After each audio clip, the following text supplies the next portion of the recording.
Listen to that.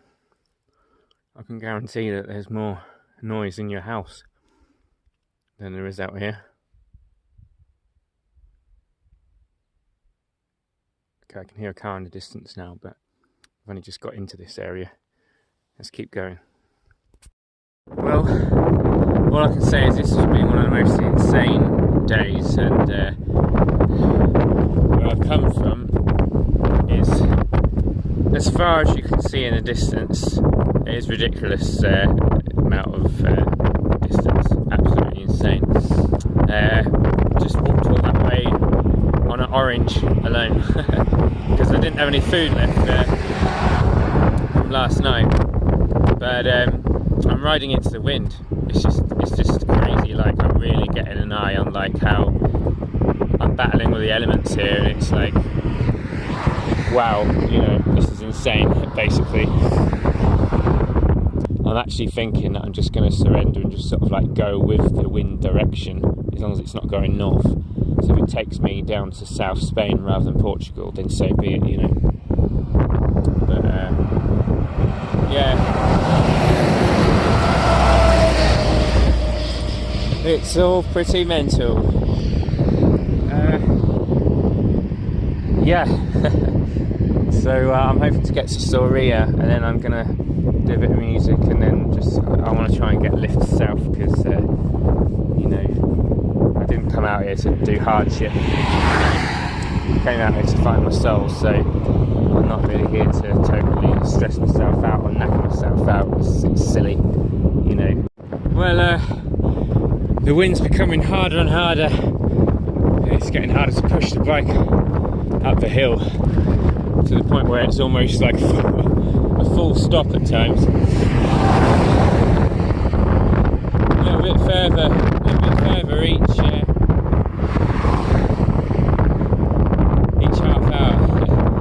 It's now 1 or 2. I'm hoping to get into the city like by 3 or 4. That would be really cool.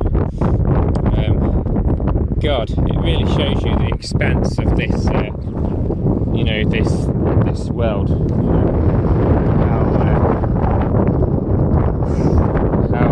How big and gigantic everything is, you know. And in our minds, we think these things are small, or you know, we think, oh, I'll just do whatever, you know.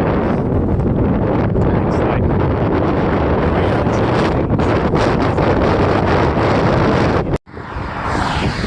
oh man, I think we're getting there. I'm starting to actually be able to take the lorries coming past. I mean, you know, it's lorry after lorry after lorry after lorry, but as long as you get good enough sleep, then these things don't sort of overwhelm and drive you insane as much, you know, which I did last night, which is really cool. I'm glad I've already got enough sleep, because doing this trip, like, yeah, I keep hoping over the next hill we're going to be there, you know. The wind had died down a little bit before, and it was getting easy to ride, but it seems to have picked up again now, so never mind. So yeah, I feel like I'm battling with a monster, and didn't realise how big a monster this is. So in the future, I'm going to stick to where there's more towns, you know, available. If it's 10 kilometres, that's alright, you know, but not like 50 kilometres like this, because, you know, I've been at this like 5 hours now. Definitely winter temperatures, you know, but cycling's keeping me warm, you know. Can't wait to go and get some food, although almost the hunger's wearing off. I'm starting to feel a bit high from not eating, so that's kind of cool. Maybe a little bit of a needed fast. Oh well, here we go. Let's see what this city or big town Soria can bring. Oh, finally there she is, right in the distance. You can hardly see her, but little way to go, but that's nothing. Wow, finally. Whew. That has been a full-on day. Let's get there. Let's get some food. I'm going to see if there's a Lidl. I'm going to get myself a Mars bar. Maybe 2 or 3 of them. I want some food. I'm hungry.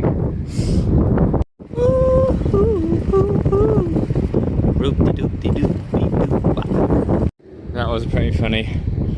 So we've just been riding through Madrid for an hour to try and find my spot, and I just come across this, which was actually just looks like a bridge, you know. And what the issue is that it is completely full of water, very deep, which just went up to my pretty high on my trousers. Such a shame. I was really enjoying that. I was like, right, I'll be there soon. And yeah, just got totally soaked, and I got myself so dry, like in the train and everything. It's like, oh, mad, innit? Mad life. Can't control these things. Hey all. So basically I managed to get my bike on the Aaiun bus. Had to take the back wheel off, I think, no, front wheel off, that was it. Put it in this Aaiun baggage here. Take all my panniers off. They just went separately in the coach and that. It wouldn't quite fit in, so what I did was I released all the air in my back tyre, and that kind of got it in there. I actually thought, oh, have I got another puncture? I forgot that I'd done it, you know, because I already had a puncture today, you know. Thought, oh, has it gone down, you know. Yeah, so that worked out pretty well, really. It's now 12 o'clock at night. This is about a 5-hour, 6-hour journey. So yeah, feeling pretty good.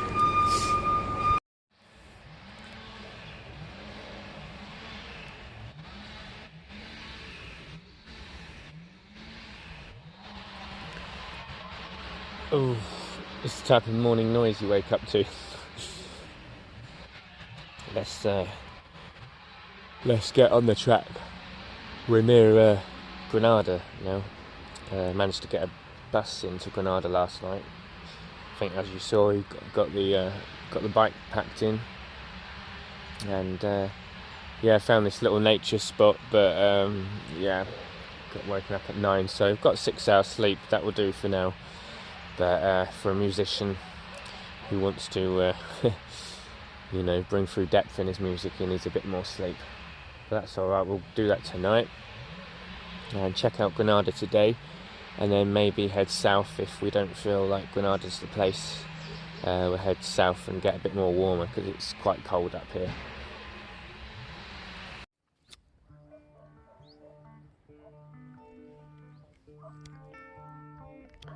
So this is the landscape just outside Granada to the west. Found a bit of nature. There's a feeling I like here, and I don't know what it is, but it feels more peaceful, even though there are chainsaws and stuff going on in the distance. There's a sort of peace to this area, so not really sure why I feel that and what that is. And also I've been getting the message about Algeria, so that might be worth checking out as well. Yes, there's something special about around here, but I don't know what it is yet. But very, very beautiful. This river has been with me all along the way here and goes on for a fair way. It is a colder place, and I'll be going down to the coastal places, but I think I'll check out Granada first and just see how it feels, you know. Really nice. There's definitely a peace here, whereas Madrid just felt really crazy, but Granada, even the city of Granada, felt nicer, you know. I'm beginning to like some of the cities now, you know. I mean, Madrid was nice too, it's very chaotic and a lot more rules, and this Granada feels more traditional, you know. There's something that goes back further with it, you know, something, or should I say, the truth seems to still be there, still seems to be a core element of truth, whatever that is there. So we've got all the lovely autumn colours here today, and yeah, it's nice, very beautiful. So I've only had 6 hours sleep, which is not much for me, but because of the change in the eating, it seems like the quality of sleep's better, which I often find. I suppose it's to do with that you're not digesting all the time through the night, so your energy goes elsewhere to other processing. A lot of people say that you don't need as much sleep when you eat, less processed food and less heavy food, So I just had chickpeas and a bit of salad and stuff. Changing my diet around here. Yeah, there's definitely a timelessness here and a beautiful peace. Maybe that's partly because I feel more peaceful. I don't know. No, there's something very lovely around here. Maybe I should cross into Algeria. Who knows? The sun seems to have gone. But, it's still really nice. Actually, the sun's just behind us, but yeah, once that comes out, I'll get the solar panel out and get a bit more power in this phone. Alrighty. Yeah, so very beautiful, very nice place here. Hard to see properly on the phone. Maybe I'll zoom in a bit. There we go. Big hilltops over there.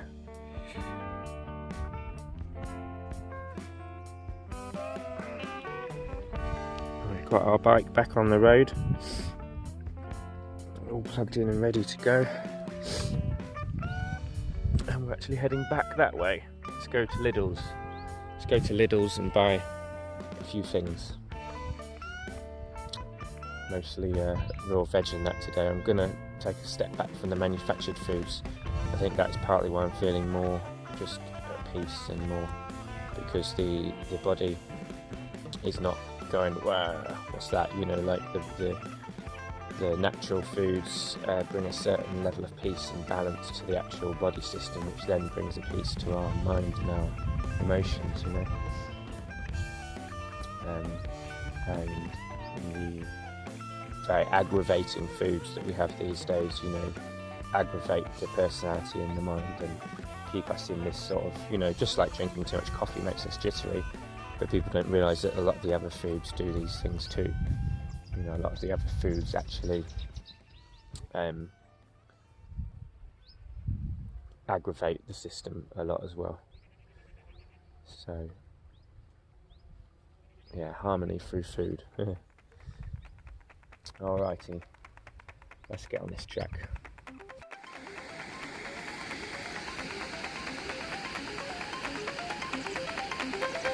It seems like this switch are just so beautiful.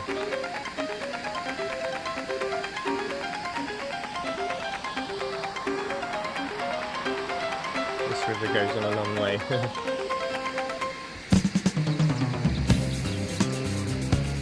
Look at that, that's lovely.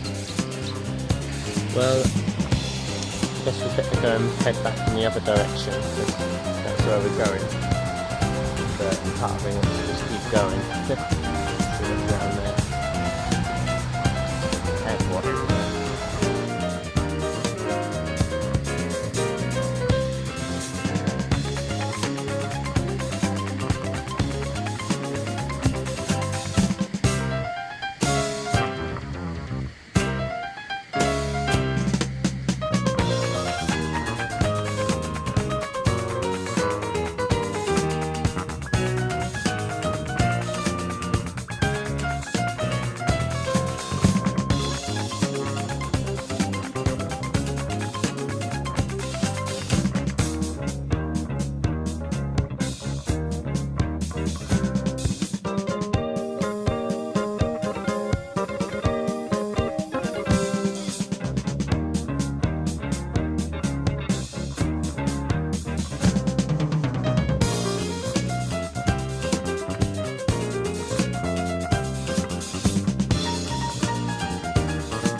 This has been pretty fun. You wouldn't believe the downhill was just absolutely nuts. I was just going downhill for like ages and ages. Oh my god. That was really fun. It was just very fast. Very fast. And, yeah, it's beautiful down there. Yeah, I got a bit of a squeak on the bike here. But yeah, going down that hill before, it was an old, basically it was an old motorway that wasn't ever, you know, wasn't ever used in that, or stopped being used. And it was just like having a road like this, just going down, that way, I couldn't see it, but it just went down and down and down. I was thinking, shit, can this bike handle going this fast? That was really cool. Yeah, we're getting down to warmer climate. Moving clouds and a triple sensation every night in my dream at night. So, see what we can find. Yeah, the knees are starting to hurt a little bit. It's been about 2 hours now.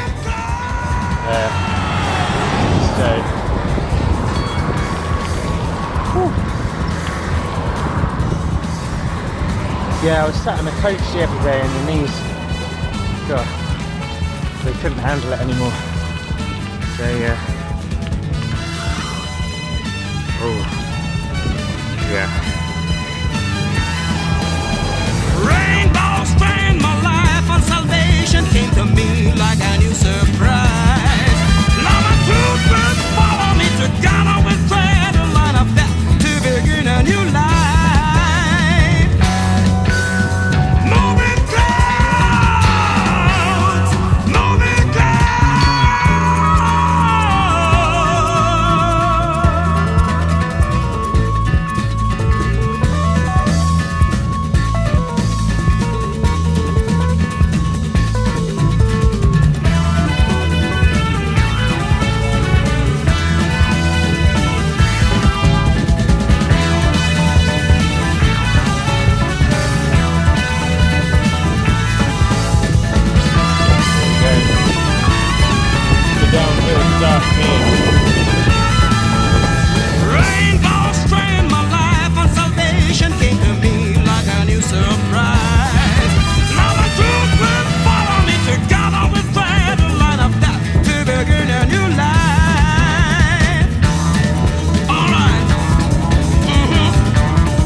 That's a pretty steep gorge there. Well, there you go. You've seen it here.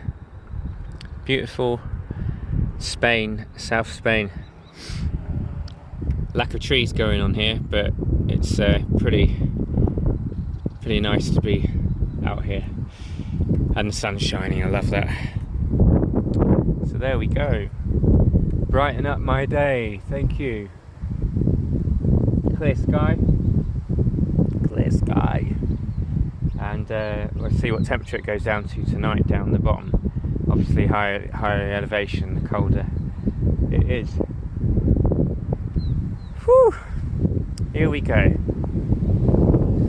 Well, I've got to say I'm thankful for this day.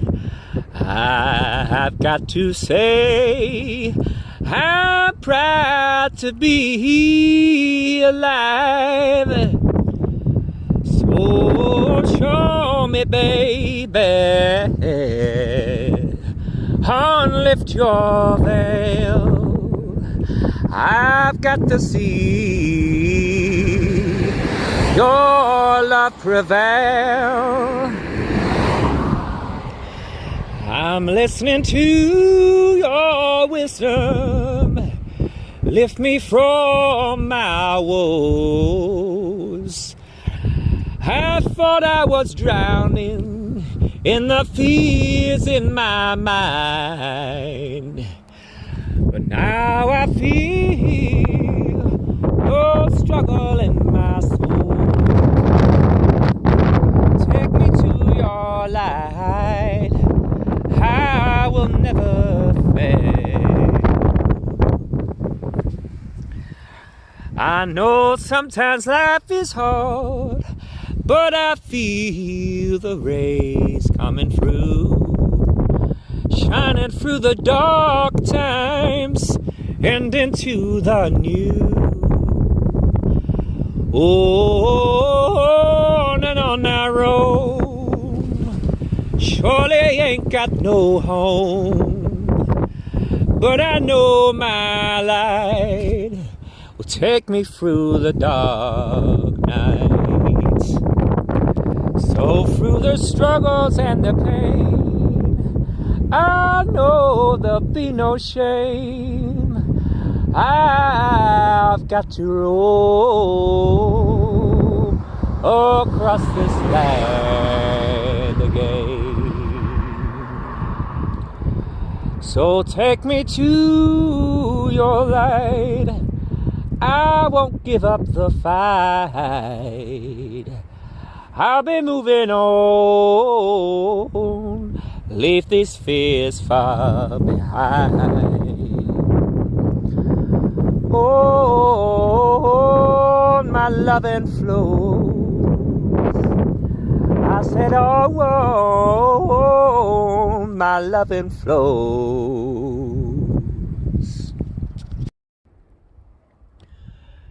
We cannot force you home, but we stand waiting on our land.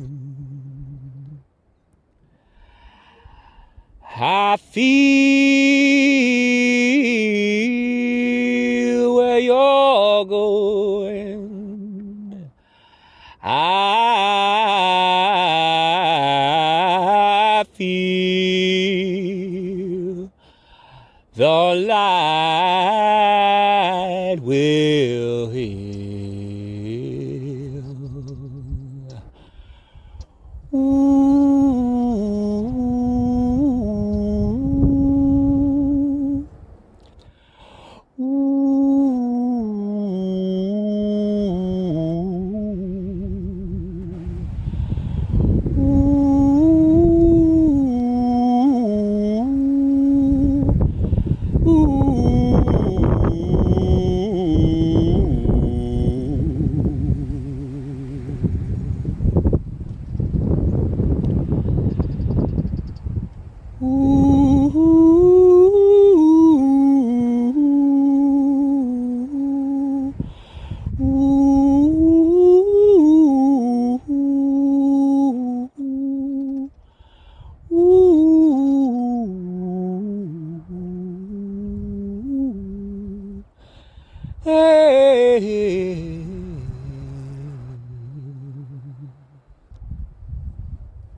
There'll be some moments to come feeling fine. Yes, we can make it. We can make it anytime. I gotta say, hey, shortly, I know the doctor said gotten way too much, but I see a new call coming my way. Till I see you, I just keep on rolling, rolling by.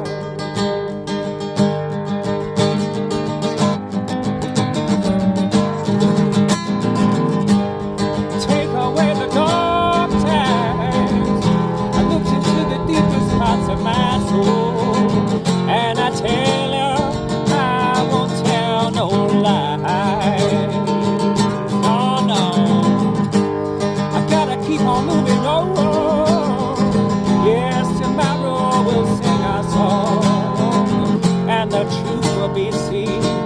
The truth will be seen in time. Oh, tell ya, on and on my love flows till the river meets the sea. Then I cross the sea just to find your love, find your grace. On and on my love flows. I ain't gonna stop, no, no. Ain't gonna stop, no, no, no.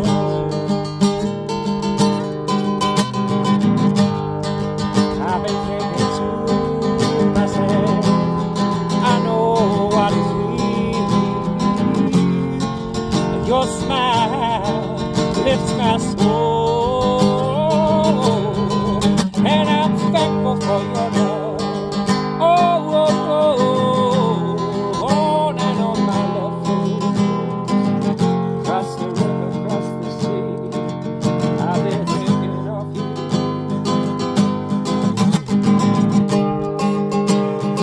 And I know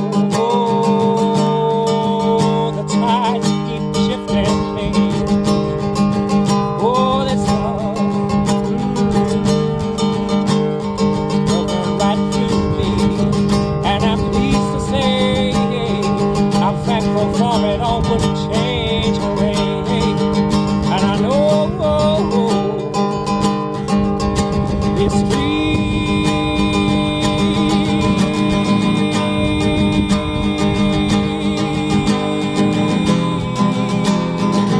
dream is so real. I feel it in my soul. I got to know. Oh, na, na, na. Take me back to your grace. I've been winning your love. Don't you see what you mean to me? I said, baby, on and on my love flows till the river meets the sea. But the truth is so much faster than I can really see. On and on, I've been flowing. Tomorrow we'll sing our song, where the truth will be seen in time.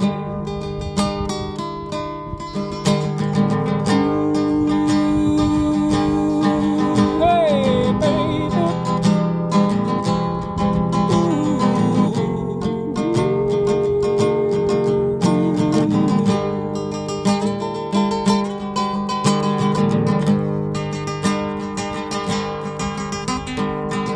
On and on, my love flows. Don't you see? This is real to me.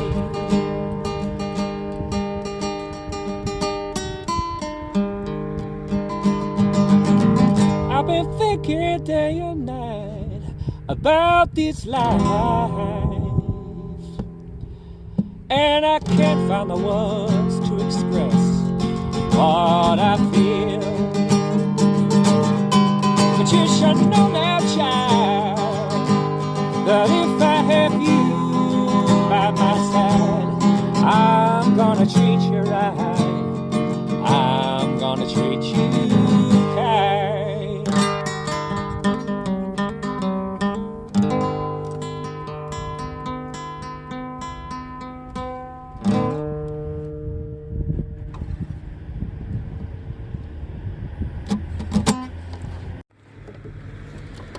Good day. Buenos dias. This is just sorting out my solar panel here. Right, solar panel sorted. This is. I've just tried to do this before, but try it slow. Let's try it a bit slow.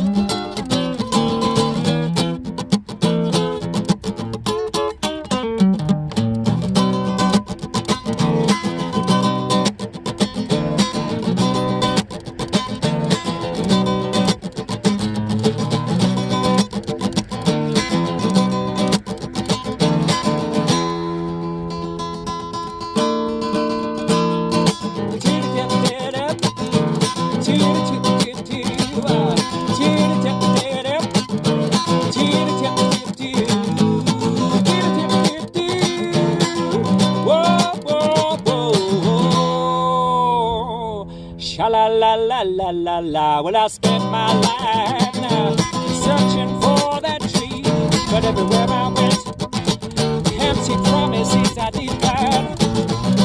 Where your loving brought me back round when I was so lost deep inside my soul. Now, all this time, looking in the wrong direction for some truth that satisfy this soul. I got to keep on and believe in my soul. I got to rise on and take my power back now. Oh, little love inside, she said no satisfied, gonna make it true. There's no turning back now, no turning back now. Once you got on the track, you gotta keep on moving. Got to keep on going. Gotta keep on going strong. We ain't got much time to live. We got to fight on through the bullshit that's left in my soul. Yeah. Fight on but now. Somebody show me what it is to truly live my life with joy. Yeah. 'Cause I know the strength inside my heart won't let me fail, no. Won't let me lose my way. Won't let me lose my way. I'm on the highway. I'm freedom. I'm freedom. No turning back now. Whoa. Sha la la la la la la la la.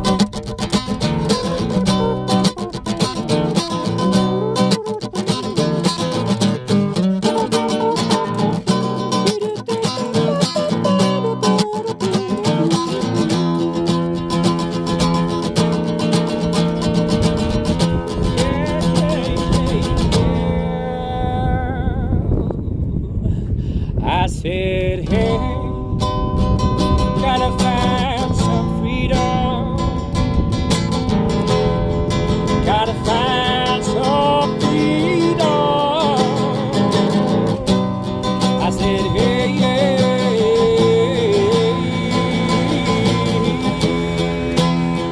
gotta find some freedom.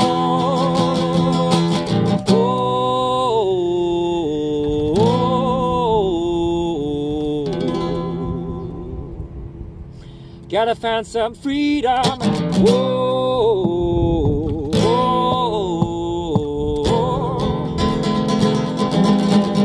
From this imprisonment that I feel, from all these that are going in my mind.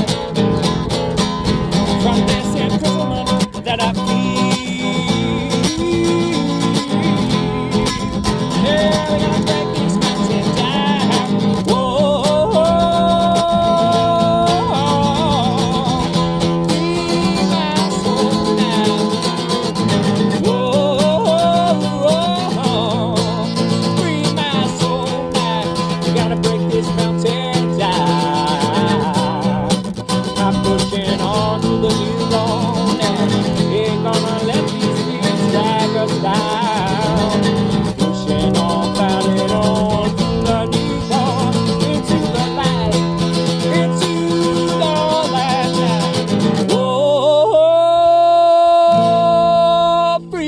my soul from this dark and lonely night.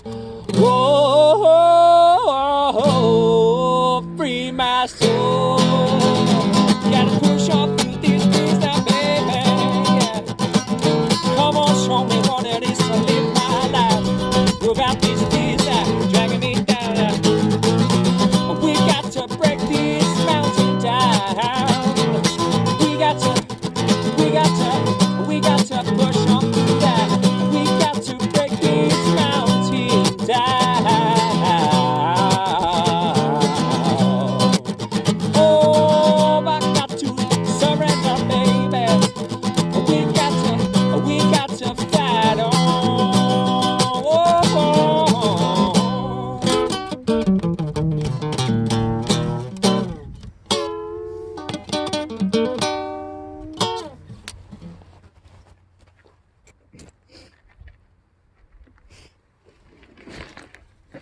We got to break this mountain down. We got to fight on through these fears now. You got to show me, baby, what is real before I die. I wanna live a life that's real. I wanna understand the truth now. So show me, baby, what is real. We got to fight on, find the truth. Dip, I'm on the highway. Dip, our freedom.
Again, because it didn't come out properly.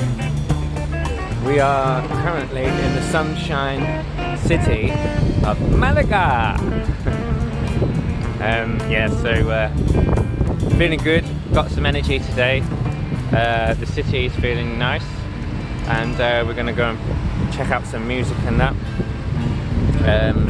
I'm full up with mangoes. I've had three mangoes today, and loads of juice. Great juice, that. Great juice from Lidl's. Not that I'm trying to sell Lidl's or anything. Yeah, so we're going to see what happens in the city. Sunshine City. I can't say those three words properly. Tongue twister.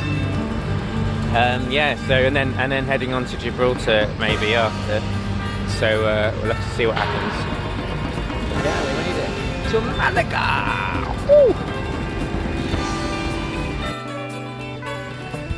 Well, the sun's going down in another day in paradise.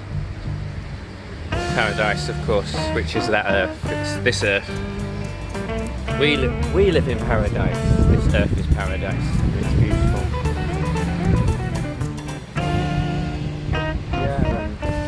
See, this looks pretty nice, this actually.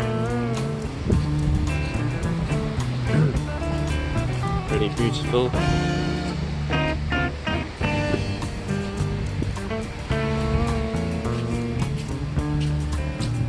So yeah, so this is the practicalities of eating healthy while you're travelling. jars, very helpful.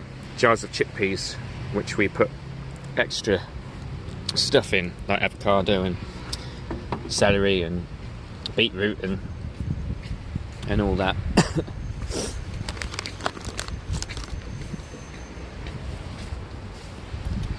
Yeah, I just couldn't keep going. Got a bit knackered, so I thought I'd get something to eat. This is delicious. Though actually could do with some lemon in it. That'd be nice.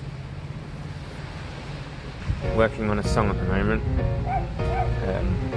It's just coming together quite nicely. Trying to get in the songwriter mode, you know. This is really beautiful. This is really beautiful, I've got to say.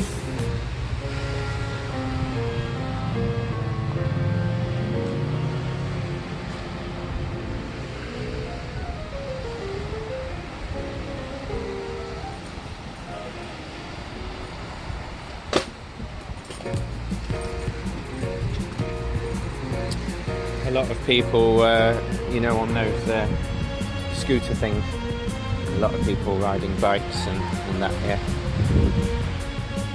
Seems that they love to stay fit, you know, which is good. Oh well, anyway, just thought to say hello. I better go and eat my stuff and get set up, because the light will go quicker than I realise, you know, which it always does, so it's good to make sure you get out before it's dark, because it's nice to set up the tent when it's, you know, when you can see what you're doing, sort of thing, which is good. I keep wondering whether I can see, you know, like Morocco and that over there, but I don't see anything yet. Maybe when we get to Gibraltar. Maybe when we get there. Did some cool stuff today. Did some music with this beatboxer guy by the sea. That was cool. He was good at what he did, actually. I kind of wish I could do that myself. Maybe I can. Just need to get used to it, you know.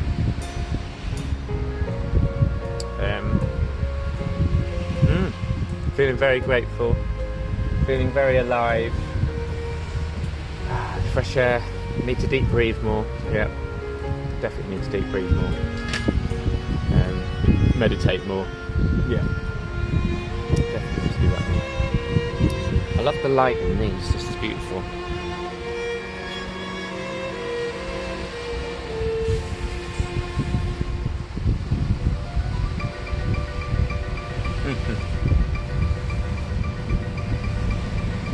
Yeah, so for a few miles here, it's just all holiday resort stuff. I couldn't believe it, actually. I've been going for an hour already, and I still haven't got out of this place. I think it's another 2 or 3 hours, actually, to get out, so a long way to go, you know. But there you go. Oh well, take care anyway. Cheers. Okay, so what we wanted to do tonight was get high up on this hill, because it's the only place where there's actually, well, for one, some space from that, which is pretty beautiful, actually. Yeah, it's pretty damn big. It's like an extension of Malaga, really, but it's like the holiday resort area. I mean, to think that most of that is built on holiday resort is just phenomenal, really, you know. And this is just like, this is nothing compared to the whole, you know, you've got from here maybe to Gibraltar on and off of like crazy holiday maker stuff, you know, so really powerful, you know, really full on money making place. And you've got the cable car ride thing up there, but looks like the place I wanted to go to is up there, which is barred, but we're going to go up anyway, because that's the type of people we are. We like to find out what things are all about. So yeah, it's just trying to find somewhere that's like off the grid, you know. But yeah, it's a nice little gate there, so we're going through that sensibly, because there's nothing else around here, and I don't fancy going another 2 hours. It's nice to get set up, you know, when it's dark. It really is.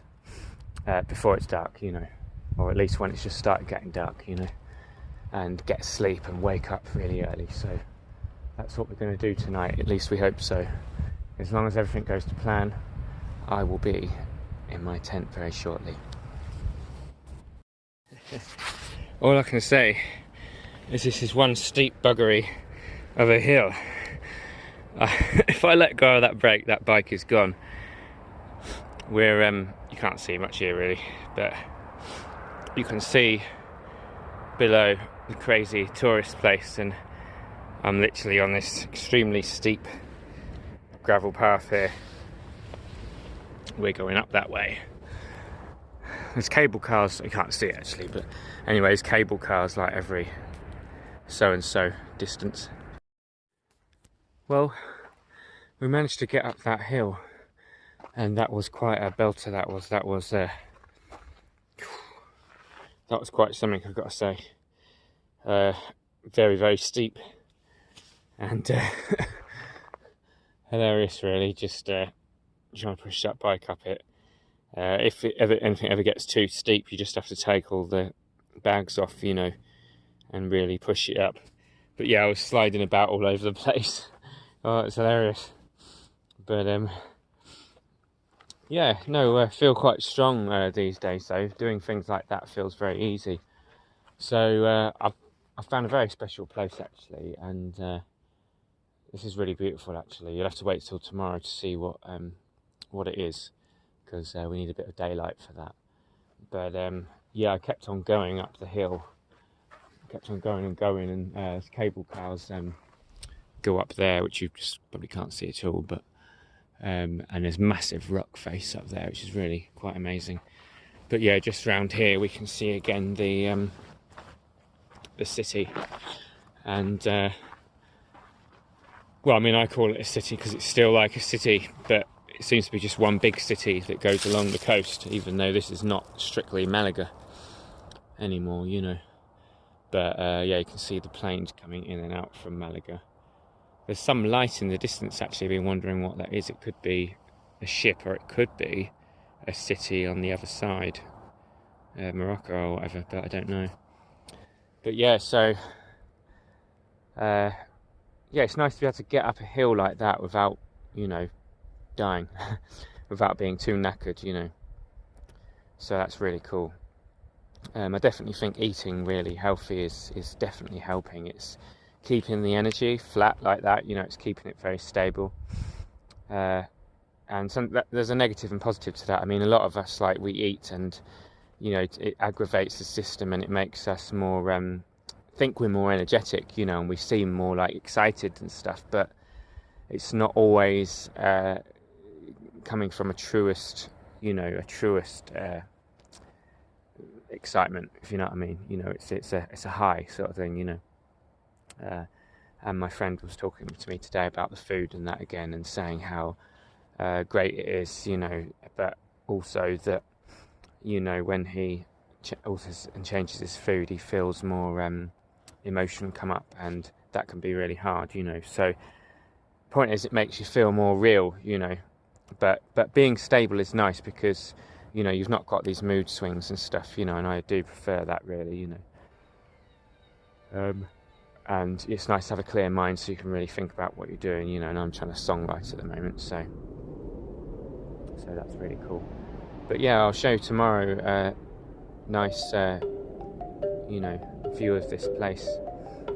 But I might get in the tent in a minute and just do a bit more video about this food thing, you know, because my mate had been asking some questions in that, and it's good to get that sort of feedback. It's good to meet other people that are trying to do a similar thing, you know, and they feel called to, you know, change and alter their life and the way they feel via their food choices, you know, and really care about the body and that, you know. So yeah, I just wanted to say also that you know, I don't have much time really to go on the internet or say things to people, you know. I have a quick browse once in a while, but don't have much battery life really, you know. So I only just started getting it the last few days again. That's because of in Malaga it's just so sunny, you know, which is really cool. And I have to make sure that the solar panel is always facing the sun, and it's better to stay still rather than be riding all the time, you know. So it really wants direct sunlight on it, you know, but it's good. I managed to get, you know, a certain amount of power, so that's really cool. I've got videos I want to do, I've got songs I want to record, and ideas and sketches and stuff, research needed to do, communities in Portugal. So yeah, it's funny how we rely so deeply on technology, isn't it, you know, for our daily needs.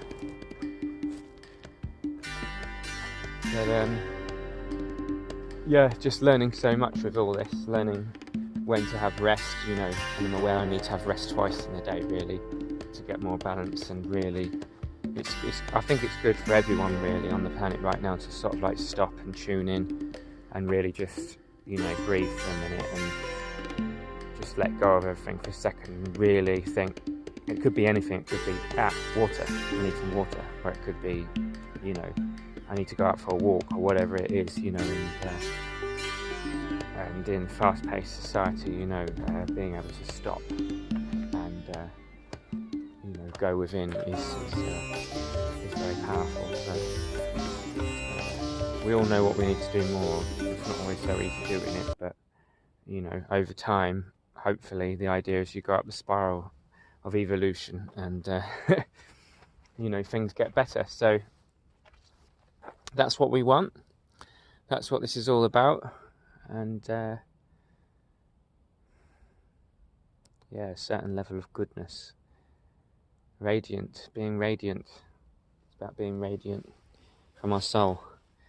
So there she is. There's a lovely bike there.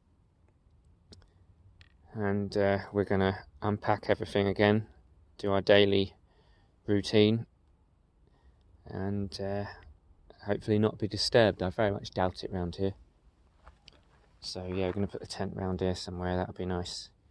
I can hear the traffic actually coming off, bouncing off the cliffs up there and back here, but it's not as bad as it is hearing it straight on. So that's cool. It's nice to sleep with the least traffic noise, just for a more deeper sleep, although I do put headphones in. I've got these headphones that are really noise cancelling actually, and I tend to put those in, which is really nice, you know, because you just can't hear a damn thing. Although actually you start to hear your own heartbeat and things quite a bit, so it's interesting really. What else was I was going to say? Oh, I've got a freaky shadow behind me up there. What else was I going to say? Damn it. Yeah, just that it was good today doing some music. And yeah, I've really felt like I really want to learn the bossa nova chords, or at least like Brazilian stuff. So it's funny, isn't it, how we, you know, we like music from different cultures and it resonates with us, you know. But that bossa nova stuff is just something really that I really feel, even though you could say some of it's quite bland, like in its sound. You know, it's quite, a lot of it from Brazil is quite bland. I don't know how the Portuguese here will be in Europe, but I think that's a positive thing, because if I take some of that in my music, like some of that, you know, beautiful bossa nova stuff, but funk it up a bit at times, you know, give it a bit more fire. I expect because it's such a hot country, you know, there's less fire energy in people, you know, so. And for me as a musician, it's having a balance of all those elements, all the elements, you know. That's really a powerful thing, to have all that in your music, you know, sort of thing, which I really love. So I really feel called to do that. But sometimes a certain genre or certain style just really, you know, resonates with you, and that's what I found today when I was hearing someone play bossa nova. It's like, what is that chord? Tell me. I should have just gone in there, like that they were practicing for their gig, you know. So it was like, but anyway, yeah, it's when you hear something that just really, I love the beauty, you know, I love the beauty in the music, and especially when it connects with nature, you know, when it's almost as if the music's expressing the beauty of nature, you know. And then there's, of course, when you feel in love, things like that, you know. So I think that's what I'm here to do, like express that stuff as well as the sort of, you know, funky or the exciting or the heavy sort of stuff as well, you know. All of it's got its place, it's all valid, you know. So yeah, feeling really excited for that. Anyway, I think I'll wrap it up there, and yeah, and let's see what this place is in the morning, which is quite nice, and I'll show you the view. It's just lovely, really is, really nice. And it's nice that it's not too cold still, you know, but we've got December and January to go yet, so I don't know how faring sleeping out like that is. Another thing is I'm getting like really used to just like being dirty, you know, out here. You know, I'm not getting as many hostels as I could do due to money and that. But over time, I'll be able to get more hostels and that, and get showers and that. But it's interesting, really. You know, it's like we're so used to certain elements, so certain things that we have, you know, and I'm realizing about letting those things go more, you know. So all in all, once you can get in the rhythm with these bigger life changes, you know, it's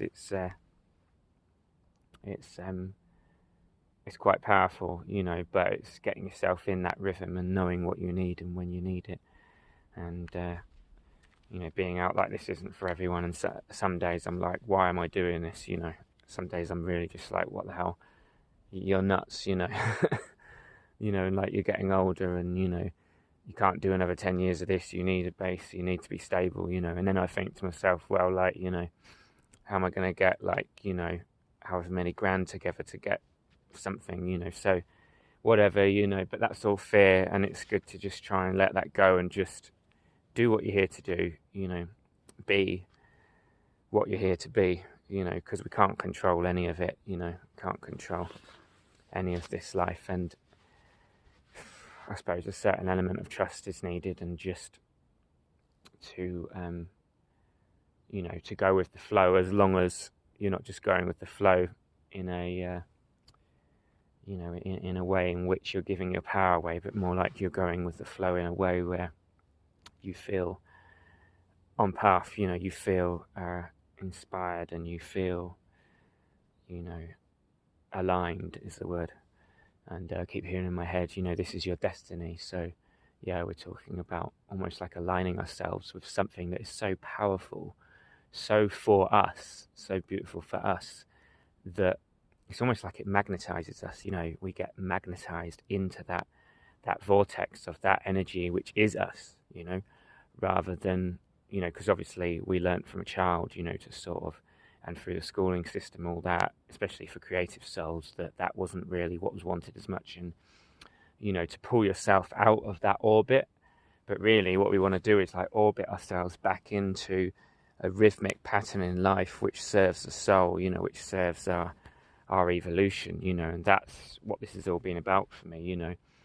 And there's so many things to life to get a balance, you know. And ultimately I do feel it's about balance, you know. It's not about polarization, or like, you know, saying this is the right way and that's wrong, and this is how you should and all that stuff, you know. It's not how it works, you know. It's like we need to be able to be dynamic human beings, you know. We need to you know, that's how life works. Life flows, life shifts and changes depending on what's needed at any moment. Life is the universe is inherently intelligent, you know.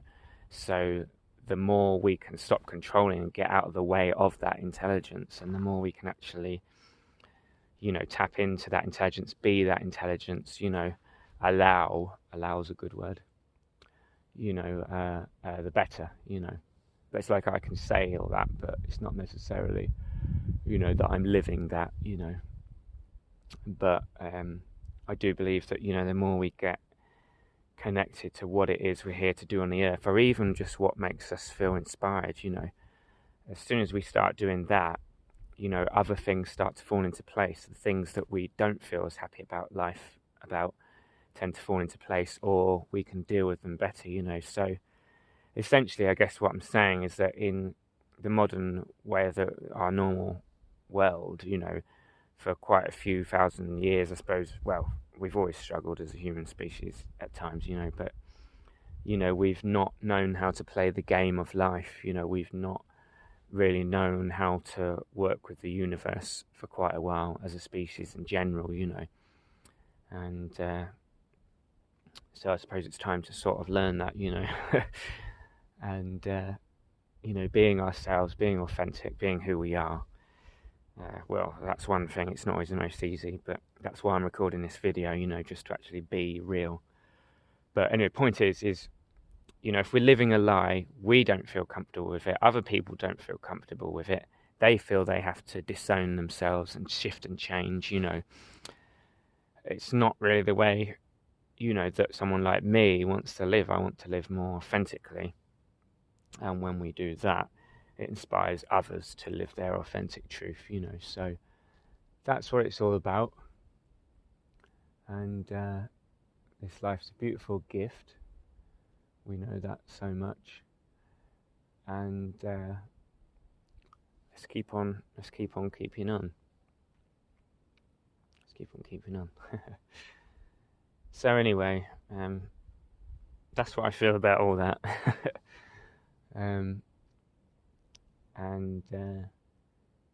Yeah, I mean, you know, all the people who listen to these videos and that, even if it's just one or two, I'm not bothered, you know, if it's just my close friends or whatever, you know, a couple of friends, you know. You know, I'm very proud of some of the people that I know, you know, they've, you know, don't mean to say it in a weird way, but just, you know, well, everybody, you know, I mean, no matter where you are in your life, you know, that's what I think you start to see in life, you know, that everybody is, you know, has a beauty to them. Everybody is unique and has a gift, and, you know, we should be trying to appreciate others for who they are, really, you know. And that's not easy, you know, because we have expectations of how we think life should be, people should be, you know, and we can't, well, I mean, you know, if you keep on waiting, you know, you might find people in your life who be how you want them to be, but it's better for you to just be how you want to be and accept how they are, you know, and be you, you know, and life can shift and change around you, you know. Anyway, there's a bit of wisdom for the day, for the evening. It's time to get into the tent and do some deep breathing, relax, and have a little bit of food, because yeah, I've got a load of chickpeas and stuff and salad, so yeah, I'll carry all that. Oh, excuse me. Right, that's it, time to go. Cheers.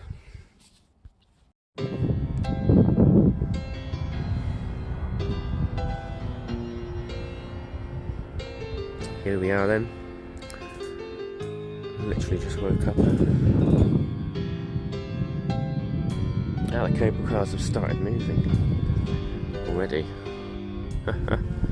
Hope no one can see me. See, my tent is my tent's still up, and these cable cars have started going. But it said that they didn't go until like 9, whatever. Maybe they're just testing them at the moment.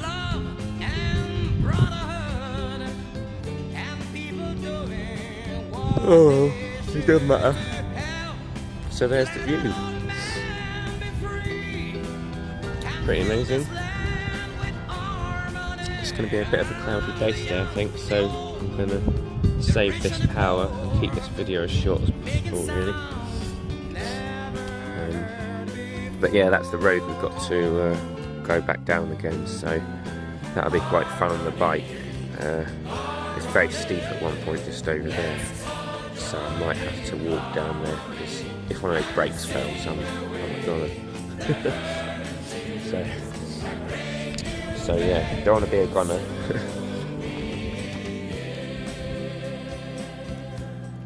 And there's the cross there. There's the cross. I was doing a bit of prayers last night and ancestral clearing stuff. That was good. Woke up in the night with a bit of a weird question. Excuse me. So yeah, we got the tent set up there. And then here there's this little shrine thing, which is quite nice. But last night I dreamt that I went inside here. So what's all that about? They say in my dream, it said there's a lady who comes here. But yeah, there you go. can't really see it, but there she is. So that's nice. So that's partly why I thought, oh, I'll give it a chance to do some prayers here, you know, and stuff. I thought that was a good idea. So you know, you're about to have it, really. Oh, there's these cable cars like they stop every. Oh yeah, just see me with my tent. Oh well. I better get my stuff together and get down from the mountain. It was very cold here last night. Actually, it was pretty full on cold. With that right in the distance, you can see there that it's like Malaga around the corner there. So we've come a long, long way together through the hard times in the blue. I have to celebrate you, baby. I have to praise you like I should. Yeah, so let's get on it. All I can say is you definitely need good brakes for this. I literally came down from the cross, which you can only just see in the distance there. That took me about 40 seconds, 1 minute. I was coming down this hill like at a lightning speed. It's really mad. But the path's getting a little bit better now. But that was crazy, joggling about all over the place. Oh, you gotta love it. Some people were working on the cable cars there. That was interesting. Yep, it's this last bit here that the brakes won't take it. The brakes are full on. The brakes were full on down that bit there, but gonna have to walk this bit because those brakes they're full on and they can't stop the bike going down. I suppose that's testament to how much weight there is on the bike. And we're getting there. We'll be back down the bottom very soon. Whew. That's one hell of a track, that is. There's Lidl. I can see Lidl. Right, we're going to Lidl. That says it now. Lidl's nearby. So I've managed to get out without my bike in the tourist world. That's quite interesting. Not having the bike with me and knowing what that feels like. I feel very light. And yeah, very light but emotionally a little bit heavy today. I don't know, it's wearing on me, the whole consumeristic, you know, buy me thing. I'm not feeling very enthusiastic about any of it really. Well, that's alright, we have our down days. Let's go to the fruit area. Hello, how's it going? So, because I've been going a bit crazy out there in the wild all the time, you know, decided to get a place, €29. But it'd be nice to get a shower in a minute, so I'm going to go and do that, I think. It's been quite full on, you know, so I'm just making my little bit of food here. I've got the heater on there as well, which is nice. Just try and get this heated up as nice as possible because the shower is a bit on the cold side. It's hard to know whether you should complain about things or not really, and at times, you know. I'll just deal with it and get into this warm bed after. But yeah, I had to get a place because it was getting a bit much and I'm getting a bit smelly and yucky, you know. So I felt like that must be done. I'm just making my little cocktail of food in my jar.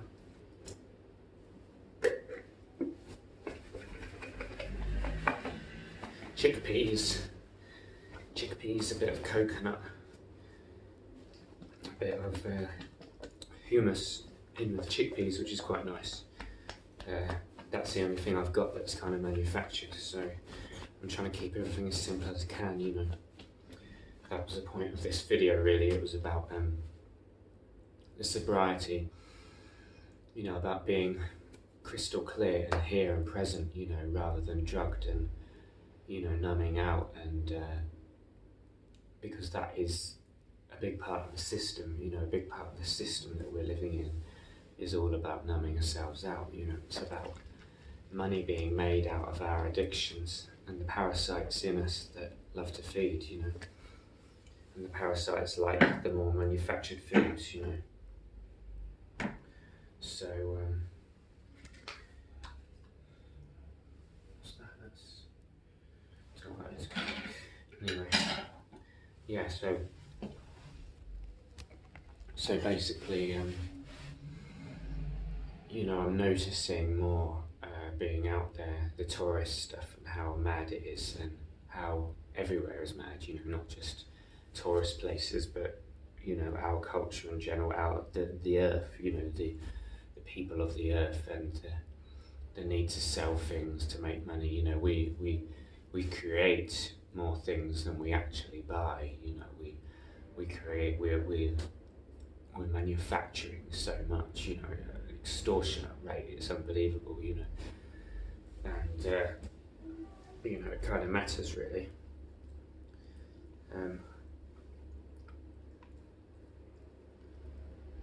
That's good. So there's loads of water already in the in with the chickpeas, so it's all gone a bit watery.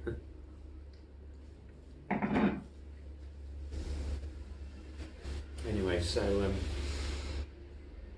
I'll just try and make this quick really because I need to get my shower. But so there's through eating like really clear, which is just trying to keep it as natural as possible and not be addicted to anything, you know. Our mood seems to just be very, very stable, you know, very balanced. It's almost too stable. It's almost like as if you can feel a little bit like, it's almost like waking up to life and the world around you, you know, and, you know, it doesn't seem to feel always a positive thing, you know, because you see the madness for how it is, you know, and you're not artificially stimulating your system, you're not artificially making yourself feel the way, you know. So I guess you become more in tune with your feelings, more in tune with what's actually stored in your body, you know. So if you've got grief in there, if you've got something that you need to express or say, that stuff that's usually low level in the background, at the lowest level, comes to the forefront, you know. And my friend was saying about this as well recently, you know.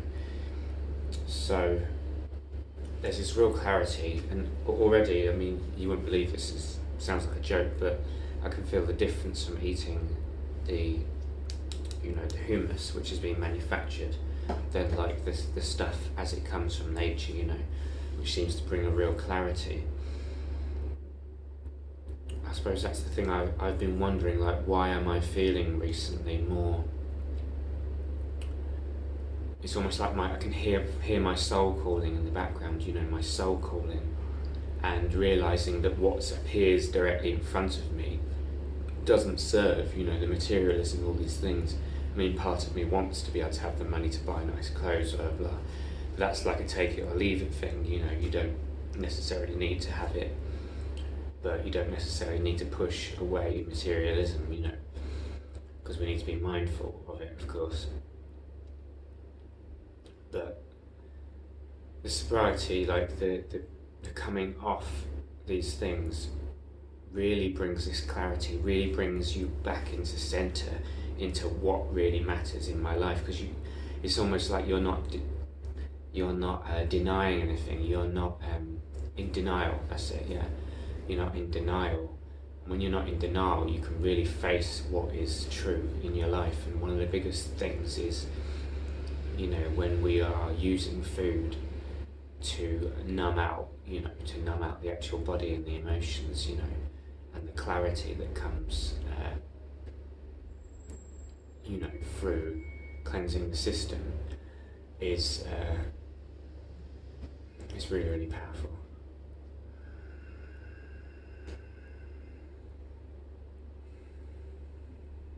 But as a result, it's almost like this monster of the sea starts welling up, you know, and you feel this churning movement. It's like the sediment, you know, everything starts to move that has been stuck in one place, you know, through these chemical laden foods, through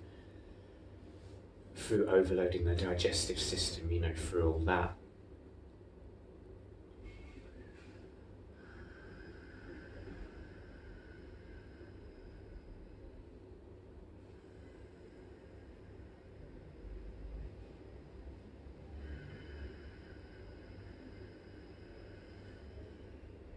So it's not about pushing ourselves to limits like fasting, unless our body feels called to do that, you know, but it's about actually trying to tune ourselves back into nature, realising what substances do we put in our body which cloud the mind, cloud the thinking, you know, cloud the clarity, and ultimately numb out the body system, numb out the emotions, you know, and all that. So it's interesting because this tends to happen to people, you know, they get more clear again. These emotions well up and then they're like, oh, you know, but not consciously, but in the subconscious, they immediately want to go and get more food or to distract on Netflix or, you know, distract on Facebook. And I'm noticing that more. It's almost like through cleansing my system, it's almost like you can see that in the world more. You can see this sort of spiral of unconsciousness more that's going on around you, you know, and you think, oh my God, you know. So in some way, because you see that so much in your face, people think, oh, you're being negative, you know, but it's not being negative. We need to be able to experience the highs and the lows, you know, because they're what's there, you know, not stay stuck in one space, but be able to be dynamic with it, you know, and flow.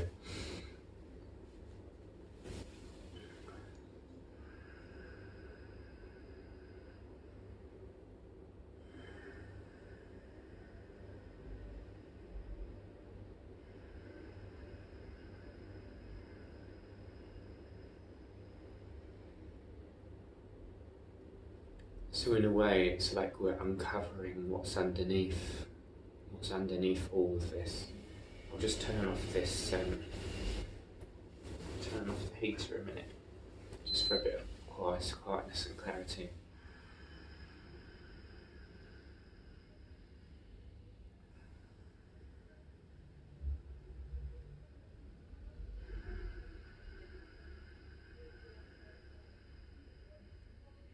So it's almost as if like there's a cupboard in our house that's never been opened, you know, and in that cupboard is like a big section of our soul and ourself, you know. And through making choices that keep us clear in our life, especially food choices, especially, you know, not smoking, drinking, all those things which really put us into unconsciousness, you know. So I can feel that my body is definitely, you know, something's churning up. It's been like a week or two since I've started eating clear again, you know, not having the manufactured foods. So humus is the only thing that I've had, which is a man-made idea of taking ingredients and mixing them together, you know, and creating an imbalance out of that because of it, because basically the plants as they come, they're in balance, they're as they're meant to be, you know. So when we create like intense sugar and then like intense whatever, then the body doesn't know what to do and it's like it's going like that, you know, it's not. And that is affecting the mind, you know, and the way we process, you know. So the fact that we actually use food to numb out our emotions is one of the biggest things that humans struggle to deal with, because one of the biggest things that humans struggle to deal with is their suppressed emotions, you know. I'm just going to breathe a minute just to try and get some clarity.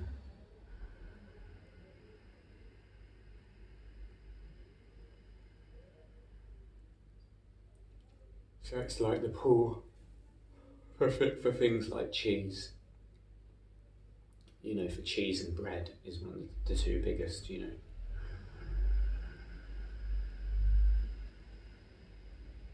Sugar.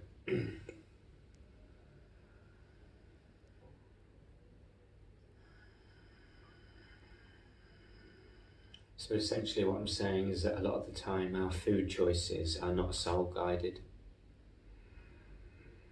We do have parasites in our body, and the scientists admit that, and those parasites affect even our moods and our emotions to get us to have certain foods, you know. So a lot of what we see around us is what we would actually call drug induced, even if it's just that people are high off sugar.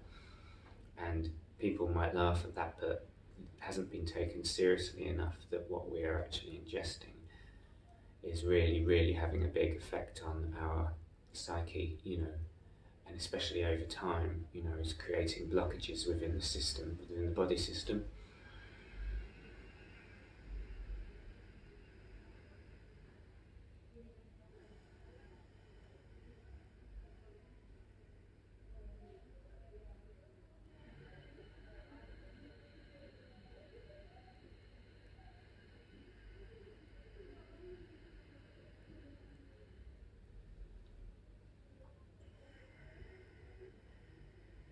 I've known for a long time now that when the breath is full and deep, that is our natural state, and that's how we need to be breathing, or at least breathing a lot more deep than we are. It's almost as if there is an unconscious program keeping the breath shallow. Now, whether that's fight, flight, trauma, or whatever, that will be part of what it is for a lot of people, you know, not deep breathing, you know, because their nervous system is not in the best way. But I think that there's been more going on with this, and I've not tapped into or understood it properly yet, but it may be part of AI control program on the earth, you know, to keep the breath shallow, because that's our chi and life energy, you know.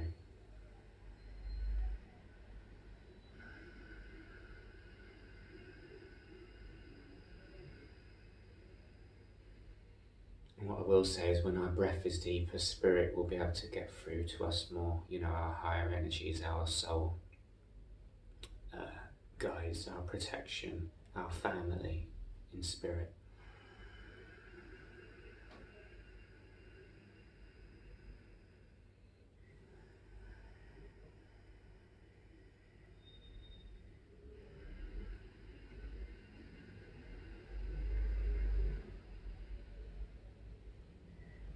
We are infinite beings, and we do have infinite potential, and we can override anything. But I do think that the hybridization of our DNA and the manipulation that was done a long time ago is still in effect now. This is why people can't actually manage to get control over themselves and rise up the ladder of consciousness very easily, you know. And then when people do, there is often things that mislead us, you know, and get us pulled off path, and there is a multitude of distractions in this life anyway, you know. But ultimately, following our bliss and following our soul's calling and knowing what that is the protection. It's the protection from these agendas. Yet still, I would say that most humans have this issue with the breath, you know, the deep breathing. Just pray a minute.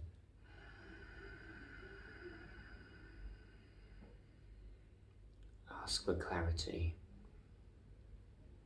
and protection in this life. Please help us see clearly and not be swayed or pulled by the things of this life that are here to distract us and all the temptations. Let us enjoy life's bounty, but let it be sacred and pure from Mother Earth. Let us discern and know the difference between that which resonates harmonically with us and our body system, and that which causes friction in the gut, the mind, the emotions and the spirit.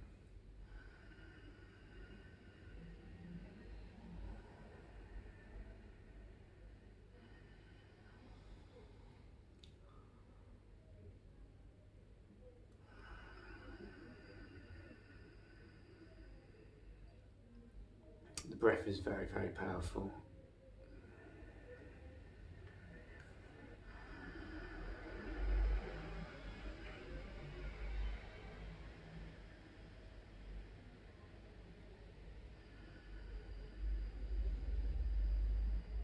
All I know is from this video is that I need to get more aware again. And I say that so many times, but it's maintaining an awareness, you know, managing to maintain it. Not because I'm on some type of trip to try and become ultra aware, but because on a deeper level I know my soul is calling for that, you know, it's calling to be as conscious as possible.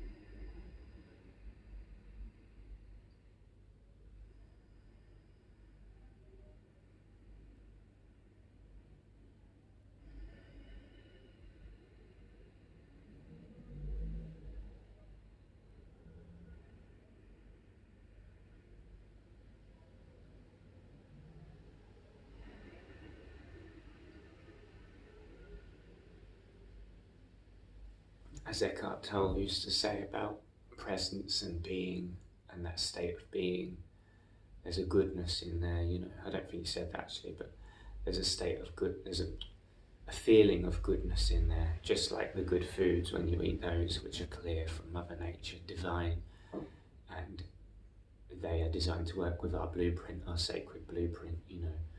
The agenda that's on the earth at the moment is to affect our body systems through our foods, you know. So that's why I'm still harping on about food all the time, you know. But I think I've nearly cracked it over the years, you know. I feel like I have. I'm getting very close, you know. There's two issues which are heavy carbs cause quite an overload on the system, you know. So things like chickpeas, lentils and all that, at least that they're clear, at least that they are what they are in general, as long as they're not got additives in and stuff. But, you know, you can still overconsume those and numb out the system, you know. And, you know, it's upsetting the whole body. The other thing is dried fruits, which, because they're dried, the sugar is extremely intense, you know, so it's a lot for the body to cope with. So what we're talking about is trying to be gentle and nice with our physical body, and as a result, the sense of well-being that we feel within the body allows us to integrate and be aware on a more deeper level, wholly through us, you know, through all our being, through the body, through our life, you know, through all parts of us. So it's a very wholesome and integrated thing, and it's almost like we're connecting to Gaia through these plants, you know, through the plants that she gives, you know. So the better these plants have been treated, the better for our body system it is. So very beautiful stuff there. It's very, very beautiful, isn't it? Because she's working with us, she is working with us, you know, and I've not been able to keep sight of that recently, you know, travelling everywhere and stuff. So that's about it really. It's nothing amazing this video, but I just thought I'd put something out there before I get my shower. So this is how I feel, and it's not artificially affected, you know. I don't feel, you know, I don't feel like that, you know, and that's alright, and I think it's alright to be where you're at, you know. I don't feel really, really depressed or anything, but, you know, I feel more on that, there's a heavy sort of feeling there, and that is what's there, you know, that's what's there. And it's almost like when you stop drugging yourself, you see what's actually there, you know. So it's really powerful stuff. Oh, I've had this pain here for quite a while, I need to sort that out. Oh, sometimes living in a tent is not the best thing, you know. But that's all I can say for now really. But yeah, for those of you really trying to cleanse your body system, you know, it's an amazing thing, and it takes time, and it can take years to find out what you actually need and what you don't, you know. So, but I think I'm getting closer, so that's good. You know, but there is a sort of a veil of amnesia that comes in that, you know, we say one week, oh, I need to stop or I need to cut that down. And then the next week we're back with it again. It's almost like we forget. It's like it's as if there's a program to forget, but we'll find out what that is in time. I'm not sure what it is quite yet, you know. But, you know, I see the swirly hypnosis thing in the light that's shining on me from the camera here. And this is the point, it's about being drugged into a stupor, into a hypnosis, you know. We're going round and round, a lot of us humans, you know, we have the work thing and then we go around, we buy stuff. And we consume, and there's a big level of denial, you know. And what we're doing here is turning around and facing the truth, you know.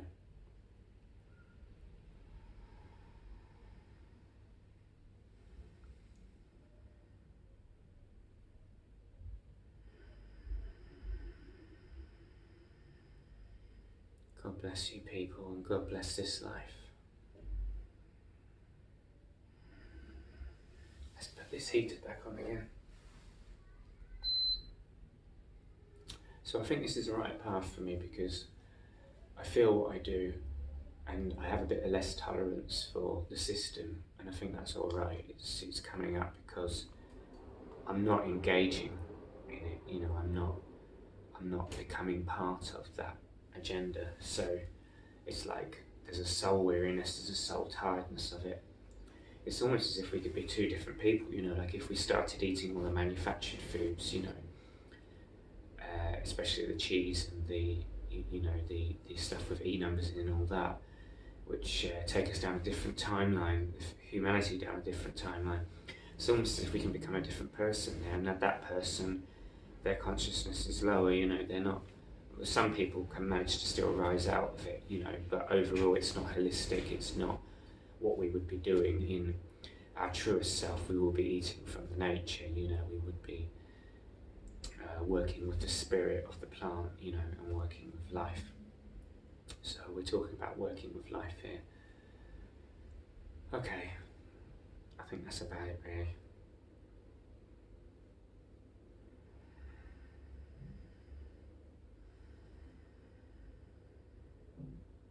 So only you know what's right for you.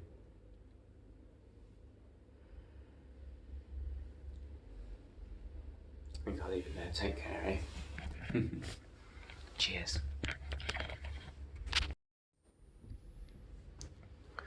Good morning. That was a nice sleep. I got my stuff drying up there. And yeah, we've got a couple of days of rain here, so this should be interesting. I noticed there was a guy up there yesterday sleeping. I should have let him in really. At least to have let him get a shower or something. Looked like he's trying to get money for his family though, so he probably had a place to stay. It's gonna rain for 2 days, so I'll have to see what happens here. Putting the tent up in the rain, trying to find a place. It's not going to be very easy, so I think we'll probably be sleeping on the street tonight, which will be quite eye-opening again. Last time I did that was quite powerful actually, and I've always felt for the people, especially in England, who are on the streets, you know, because it's hard going, you know, and especially being in England where it's cold, really cold, you know, it's not the most fun, so it's good to get an idea of what it's like for those people just once in your life, you know.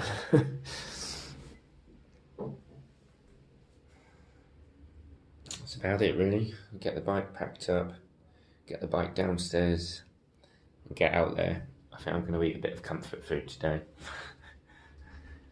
Because there's going to be a lot of hiding from the rain and all that. So there we go. Don't actually want to leave this place now. It's nice and dry and warm. Hopefully his clothes will be dry in time as well.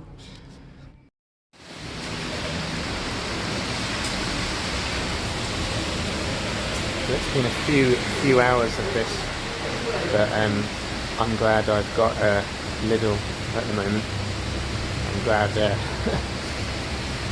got some protection from the rain, because obviously it's when you get wet and damp that the cold can really make you ill, so you know, you've got to be sensible and not get wet. I've learnt my lesson on that one, which I did once before, so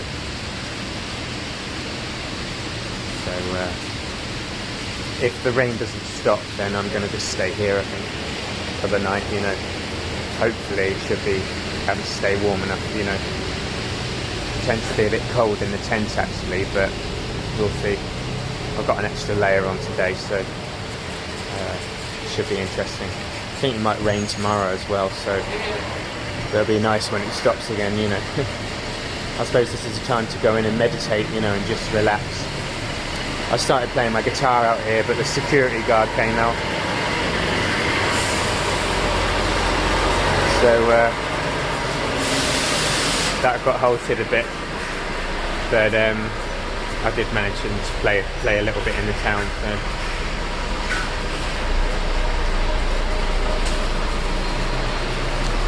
At least we're not wet. At least we're not wet. That's right, I keep wanting to leave here. There's a place 13 minutes away that's got a bit of trees in and nature, and I keep thinking I'll make a break for it, but not when it's like this, you know. As I say, like, you really want to keep the rain off you, you know. A little bit's alright, but once it soaks in enough and your clothes are damp and you don't have any other ones, then it's not sensible.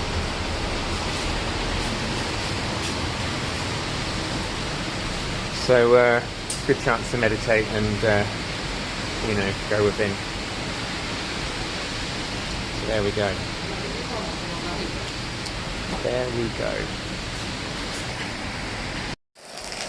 So I left the tent.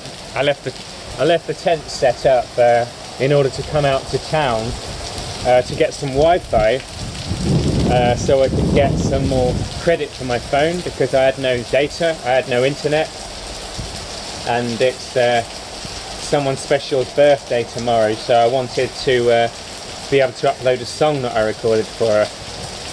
And so I thought, oh, I'll leave the tent, you know, I'll come into town, I'll go to where the hostel was that I got my Wi-Fi on, and I will get the Wi-Fi and then order a new goodie bag for my internet, so I can get on the internet, send the recorded song to Sharon, and then oh god, still pretty mad. But basically, hopefully the tent's all right, you know, because it's getting pretty windy and crazy. So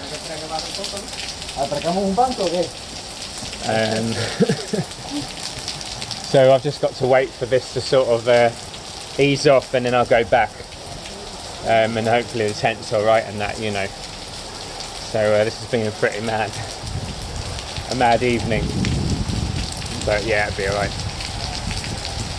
But yeah, I don't know, it's just a weird life, isn't it, you know. But it's weird with giffgaff because you can't top up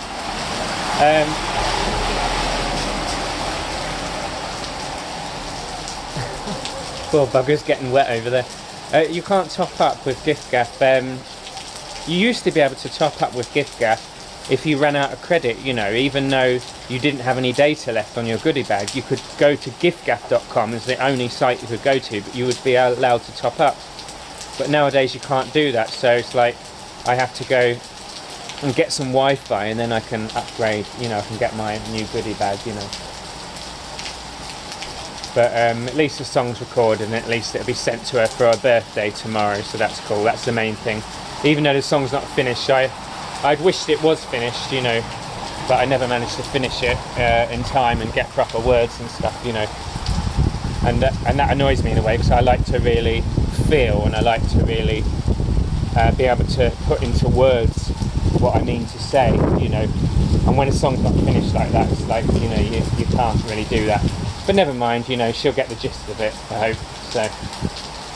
So That's good. There we go.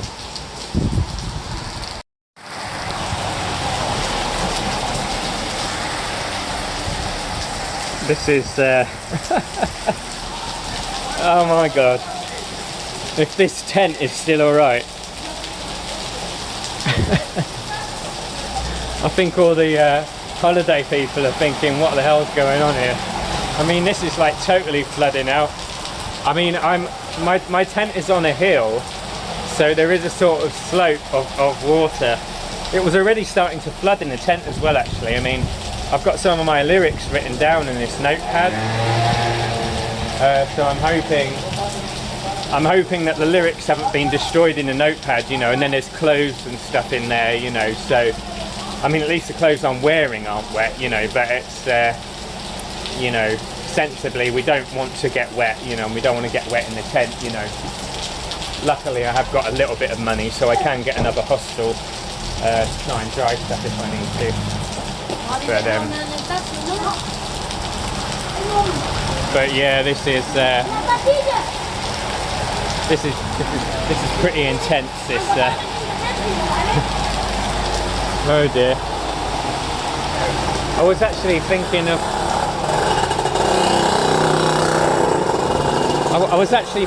of. There's a parking lot sort of thing, you know, and there was like underground car parks, and I went down there to record some of this song, you know, but this guy said, oh, can I help you? And then he was kind of like looking at me as if I shouldn't be there, you know, which is a shame because the acoustics were really cool. It was like a hallway, you know, stairs going down. So I thought, you know, that would be really nice to go in there, record the track in there, you know.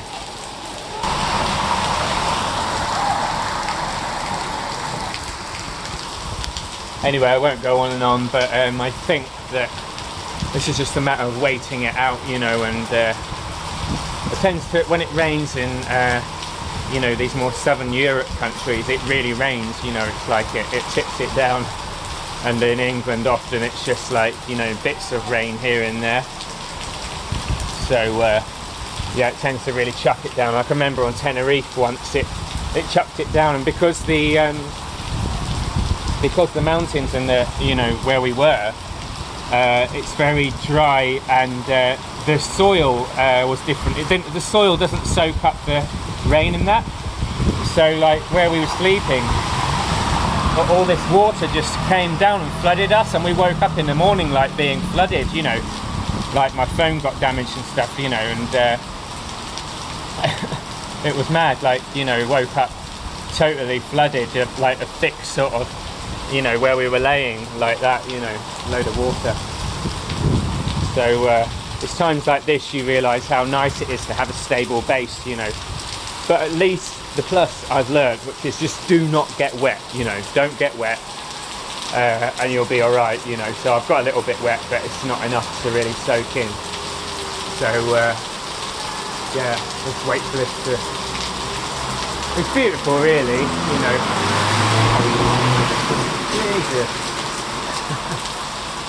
That tree, there's a tree here, see that tree? That is absolutely lovely, that. That is a really beautiful tree. Right in the centre. I love that. I love when towns, and, you know, especially I like villages a lot, you know, but small towns as well. And I love it when you know, like they really care for the you know, they create loads of plants everywhere, you know, and they have beautiful trees, and, you know, they put effort into it. It's really nice, that, you know. That's when I kind of don't mind society, because, you know, society is being tended for, you know. Really beautiful. Oh, it's really, really chucking it down now. I seriously don't know how this tent is gonna not be swamped, you know. I think I'm going to be very lucky if it's if I come back to a dry tent. Shit.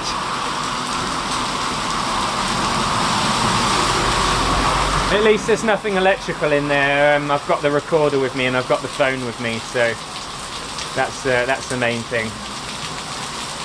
Oh well. Oh well.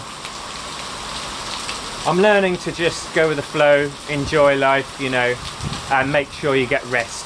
You know, get rest, and yeah, you can deal with everything. You know, keep your balance. Nice little dry spot. A bit of echo, echo, echo, yeah, echo, baby, yeah. Got a little bit of echo in my soul. Gotta find the truth I know. Little bit of echo in my soul. Yeah, a little bit of echo in my soul. I'm going up, up, up, up, up. Gonna find my soul. I think I found it now. So I've got my nice little setup here. Loving this. There's a little bit of olive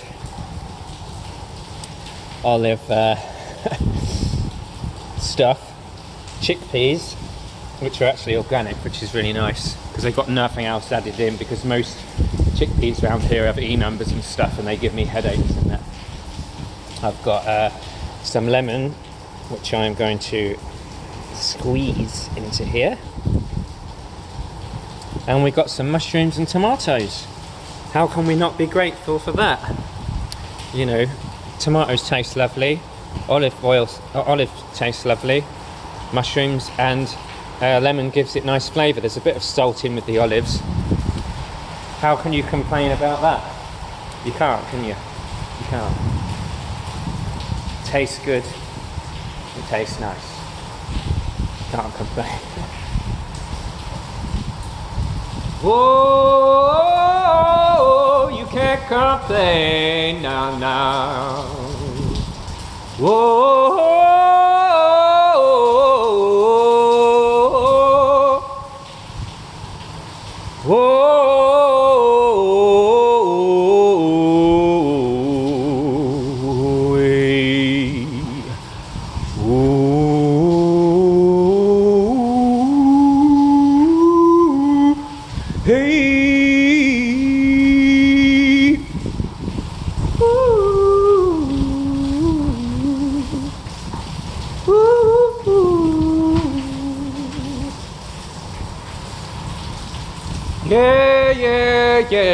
Yeah. Not bad acoustics. I think it's a bit of a sweet spot around here somewhere. Yeah. 1, 2. Yeah. Woo.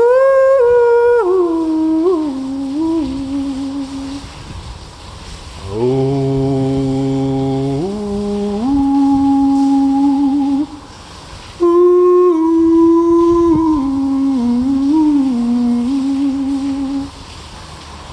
I got to say I'm thankful for this life, and I feel alive. I got to say I'm thankful for this life, and I feel alive. We ain't going back, We're moving forward into the new world. And I feel little bit of faith in my soul. Yes, I do. Yes, I feel a little bit of faith in my soul. Yes, I do. I want to be able to do some chanting, something like chanting. You know, that would be cool. I'm not in the sort of chanting sort of mode, you know. I'm more in the soul-y thing, you know. But I like it when this sort of native feeling comes through. You know, I like the more earthy sort of tribal thing, you know, but that's not been coming through lately. Sometimes when I'm doing healing and stuff, you know, that tends to come through, but yeah, maybe the town vibe brings more of the soul thing out, you know. But nature, you know, when you're in nature, it definitely brings forward that. So I'm kind of missing that at the moment, you know.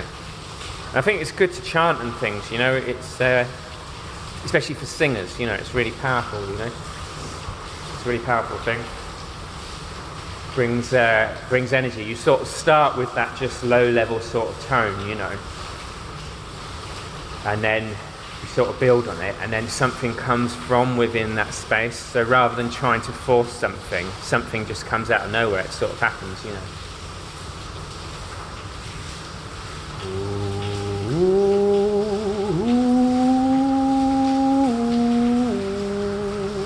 And also another thing I find is that memories tend to come up, like memories of my life when I sing and stuff, and I know that when I'm doing that, that means I'm on path.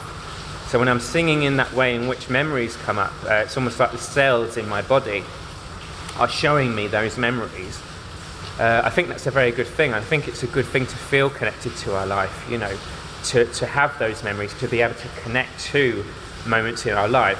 Not to be stuck in the past, but just the fact that we are whole and we are connected to the memories of our life, and they can be accessed easily, and we're not in a numbed out, disconnected space, you know. We're more connected to life, you know, and we can connect to ourselves and maybe even beyond, you know, even beyond this life or whatever, you know. But the main point is that we can access our life, you know.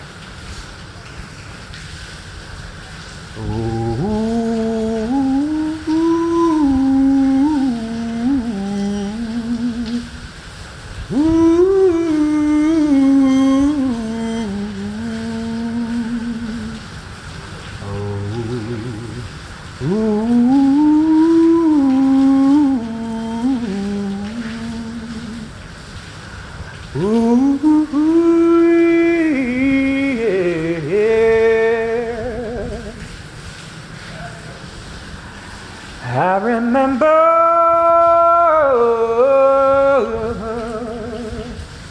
the truth of that land. It's so far away from what I know this time. I remember the truth. Feel it in my bones, going back so far, yes I do. And I ain't afraid to go there now. I feel like gonna rise once again.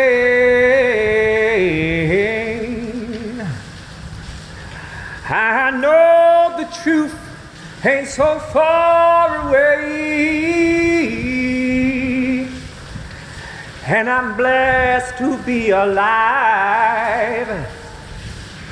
I got to roam this land, feel the truth, feel the heartbeat of this land. There ain't no going back. I cannot fight. I got to surrender to this truth inside my soul.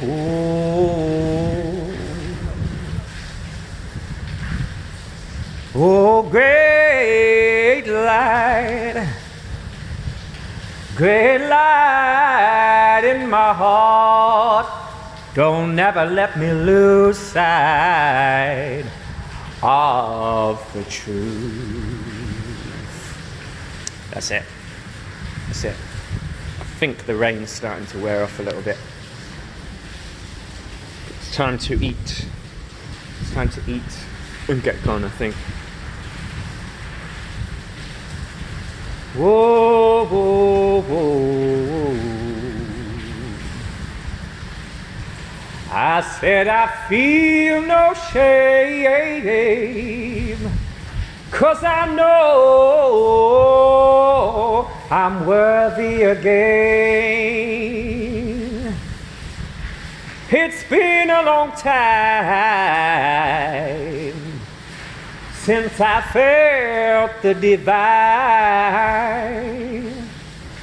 but I walk this path with truth, and I ain't gonna lie no more.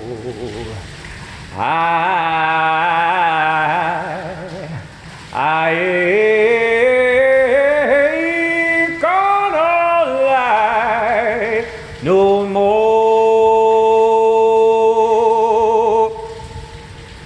So take me to the Holy Grail, and I will do my best. I will be true in my heart. I will fight for the truth.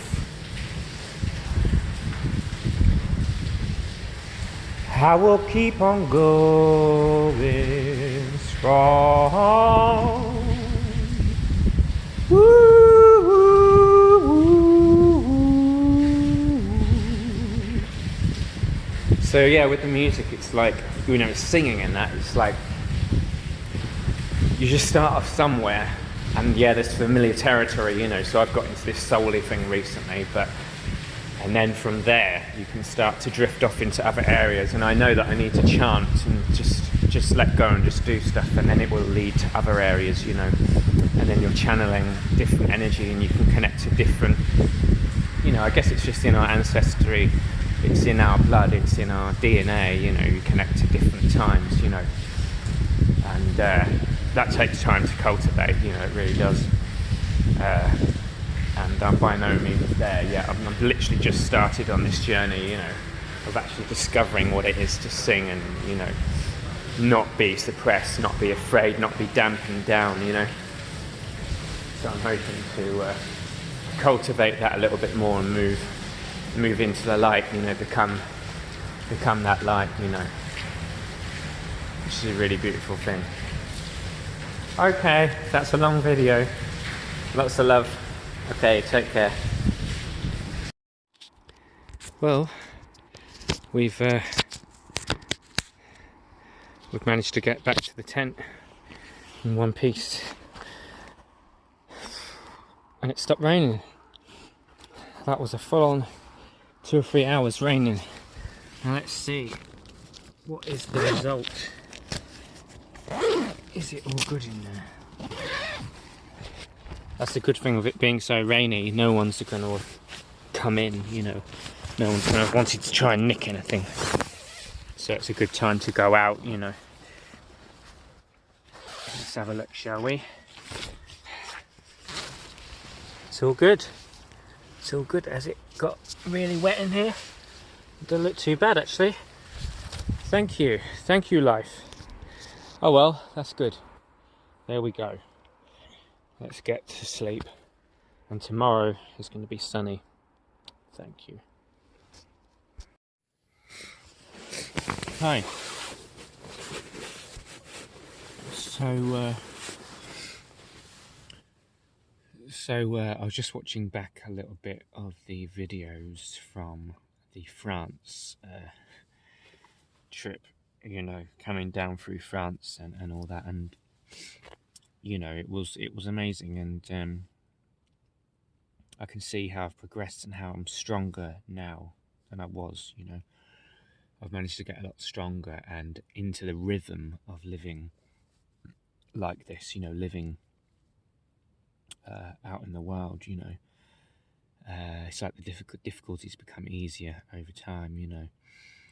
And I suppose I just wanted to sort of reflect on that a little bit, because yeah, I mean, the worst days are when, you know, like it's raining and you know, you're cold. And I mean, rain's the main thing really. Even cold you can sort of deal with, you know, but when it rains, it's like, and you've not got your tent up, you know, it's like hanging around in town, you know, and it could be like a whole day of just hanging around, you know, waiting for it to stop so you can put your tent up.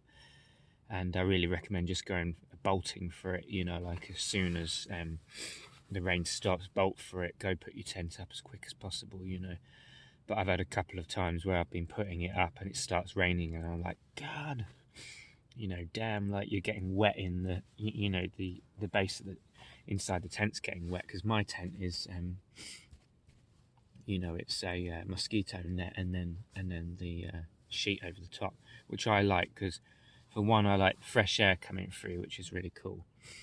I need fresh air, you know, and it's part of my thing, you know. I need to be able to breathe deeply, and it's healthy for you, you know, along with eating well and all the other things I explain in a lot of my videos, you know, more on the Awakening Earth sort of and Radiant Vitality sort of channels, you know, which you can see in the link below. So there's that plus about it. You know, there's a plus that you don't get all the creatures in and that. It's just less hassle, you know. You don't have to worry about your food. I have my food in a little bag that goes on the back of my bike, and most of my food's in that, with my knife and my fork and that, you know. So in there, everything is that I need. And yeah, there's a rhythm placement where I put things in my tent at night, you know. There's certain things go in certain places. There's some order. I mean, I'm not a very organised sort of person really, but you know, I've managed to find some order. Yeah, so I mean, the plus with this sort of tent is, like I say, that airflow, and but if you know, if it rains or whatever, then before you put the tent up, then you're going to get watering, sort of thing. I wanted to say about, like, you know, how good, the good things about, pros and cons about living like this, you know, and how I feel about it. Okay, so I feel a lot stronger now, and I feel very clear, and like, you know, my energy is good. I mean, I just ate a load of chocolate actually before, so I'm a bit like whatever, but you know, what we're talking about is overall, over the month or whatever it's been, I'd say that my energy is better, you know. But one of the main things, there's a couple of main things that are most important, and the main thing is literally sleep. You know, you've got to get your rest in, because, you know, you lose your rest, you lose your sleep, and then, you know, which I need to sleep in a minute actually, so I'm going to try and keep this short. But, you know, you lose your sleep, and you things can go out of control, or, you know, you make silly decisions, like the next day, you know, you buy rubbish food, or you forget, oh, it's going to be a Sunday tomorrow and the shops are shut, you know. So things like that, you know, you got to keep always on the ball, you know. But that's a good thing, because, you know, there's too much numbing out in our culture, and living like this, like you're very present and aware, you know, the cycling that you're doing, you know, you're having to engage and be in life, you know, you're breathing the fresh air, you're getting the sunlight, you're becoming full of vitality and life, you know. So all of that's very helpful, you know. It's obviously it's feasible to go to sleep, you know, around 9 or whatever when it gets dark. It's about 12 now, so I really need to get to sleep. But I was just editing some video footage of the France part of this trip, which comes to about an hour now. I'll put some backing music and stuff, and then, you know, maybe comment a bit over it, and then upload that, you know. Yeah, so sleep's not one of the number one things. You know, eating well definitely helps, and eating rubbish is just gonna, you know, not really, you know, it might give you physically what you need on a physical calorie level, you know, eating things like cheese and, you know, bread and all that, but over time it's better to lean more towards like the nutrient dense veg and fruits, even though there's weight in it. I've found that it's definitely worth doing it, you know, definitely not totally relying at least on, you know, manufactured foods, because they basically don't serve the body. They don't serve your overall energy and well-being on multitude of levels, you know. Yes, physically to a degree, but even then, you know, the organs are stressed with these foods, and you don't want to stress your organs. You know, you want your body system to be at ease, you know. And of course, when you sleep, that is the time when your body is doing its work to repair itself, you know, to integrate and that. So rest is absolutely essential. I should be resting more really in the day, but I haven't been as much, you know. But I do sort of stop here and there. You know, you'll find a bench or something. You know, you'll find a certain spot that feels really good. A bench maybe for me, like where there's not as many people, you know, so I don't have to be bothered about people or traffic noise or whatever it is that's annoying you, because things will annoy you, you know. And you know, sit there and I'll get these like jars of chickpeas, you know, like from Lidl's and that, you know, and I'll eat some of them out of the jar, or have 2 jars, you know, and I'll put some chickpeas in, and then, you know, cut up some onion, cut up some avocado, you know, to give it something interesting. Maybe get some olive paste, you know, like olives that have been ground down and that, and maybe there's a bit of salt in there so it kind of tastes nice, and put that with chickpeas or with lentils or something, and make sure you get enough, you know, proper veg in there, like tomatoes obviously give stuff flavour, you know. So I think this is very sensible, you know. Like I stay away from like the E numbers and all that, you know, which a lot of the chickpeas do have E numbers in, and these, you know, very you know, carbohydrate laden foods. There's of course rye bread and things like that. So I'm trying to give you possibilities here of foods which, you know, don't mess our mind up as much, and our emotions and our consciousness. And if you're on a spiritual wavelength, you know, you want to stay more in tune with your spirit rather than, you know, just totally lost in crap in your mind and having mood swings from things like too much sugar and, you know, caffeine overload and whatever. And, you know, I know it's tempting to just have that stuff a lot. You know, it's tempting to have a lot of caffeine and things when you're traveling, and just go into, like, you know, restaurants all the time. I mean, for one, like, you're wasting more money doing that, you know, and you can live simply and cheaply carrying your bits of veg around, you know, and because you get a nice mixture of foods, you don't feel so hungry because you're getting what you actually need, you know. Whereas I've noticed with things like bread, you know, and pasta and you know, general manufactured foods, that you never feel fulfilled. You know, you always, the body is not actually getting everything it needs, so you keep trying to eat more of it, you know, and you're not getting what you need. So you might think it's cheaper, but overall, you know, because you don't feel fulfilled, you're still eating more, you know, sort of thing.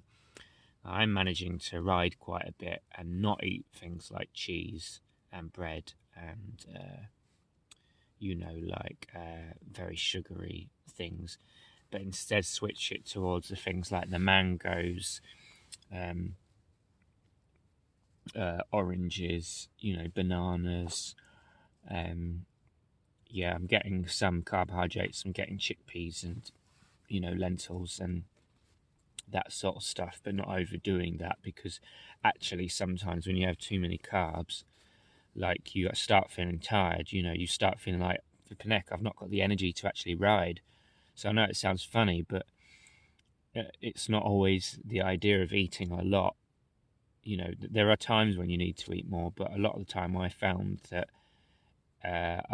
overeating, you know, having a big meal just buggers you up for being able to cycle far, you know, because obviously all your energy is going into your digestion, you know, so you want to take it easy with that, you know, like eating some nuts here and there, and then having like a bit of fruit with it or something, you know, banana, for instance, banana with almonds, you know, goes quite well, you know, or having a banana and having some almonds, you know, so there's a bit of balance there, you know. And another thing I found was like dried fruits and that, like, because they're so intense, the sugar's so intense on the body, it's rarely needed. It's on those certain days you might need an intense bout of sugar, you know. And I have found, like, I've had like chocolate or whatever at times, you know, but chocolate that's like got no E numbers in, no stuff that, you know, messes with your head. Just E numbers that are like, you know, general E numbers are just not good for the human body, you know. And we want the human body to work optimally, you know, for all reasons. But so there's been the odd times where like intense sugar is kind of like needed, but generally we're talking about keeping yourself stable, you know. So you want high water content foods, you know, which keep you hydrated and more balanced, you know. So I mean, I'll have things like bits of celery or whatever, you know, celery around, even though I know celery's everything, but I'll cut up bits of that and put it in the chickpeas and all that. So you're talking about having a vitality, you know, life and vitality, and you know, while you're on the road, you really want that. Like it just makes the whole thing more enjoyable, you know, because you feel good inside yourself, you know. So when you're traveling, you're experiencing everything more fully, you know. Your mind is taking in more around you because you feel more aware rather than dumbed down, because as we know, the general manufactured foods do dumb us down. They don't serve the soul, they don't serve the body, you know. They're designed with manipulation as their agenda. So it's like you know, like that stuff isn't healthy for us. The natural foods from nature serve us on multiple levels, especially the soul, and we were designed to take that in, you know. So when we have that stuff, and then we're getting sunshine, we're getting fresh air, you know, in some ways we become extremely healthy, you know. And we don't have to be like the homeless people, for instance, who, you know, they don't have any money or any income, you know. I mean, for me, it's like playing guitar and that, you know, playing guitar on the streets to get my money is the way, and that will get me enough for food, you know. And then the issue is trying to save a little bit for like a hostel or whatever, to get showers and that, you know, once a week, because, you know, just reach the point where you start feeling so smelly and yucky that it's like you know, it's doing your head in, basically, you know. It's just driving you nuts, like just feeling so yucky, and that's not a fun thing. So, you know, that's one of the cons. The cons are like, you know, on a wet day it's pretty rubbish, you know. You might want to stay in the tent, or you might want to just decide, right, I'll have to stay in town and do stuff in town, you know. And it's very difficult to put your tent up when it's raining and you're just going to get everything wet, you know. So you do not want to get wet. That's the other point. Just, you know, you don't want to get wet, because as soon as that damp soaks into your clothes and then it gets cold, you really feel the cold, you know. So that was one of the things I really learned, you know, quite early on, was like, shit, this I don't want to do this. I don't want to get damp. It's not sensible. So if it rains and you get stranded in town, you know, just wait until that rain drops off. Sometimes what I do is like I hop from one place to the next, you know, one sheltered place to the next sheltered place, get a little bit closer to my destination, you know, the rain stops again, ride a bit further, find a spot to stop until the rain stops again, and then go on, you know, which is what I had to do over the Pyrenees mountains, because it was just like insane rain, you know. It kept on raining and raining, but at least it came in waves, which meant I could carry on at different points, you know.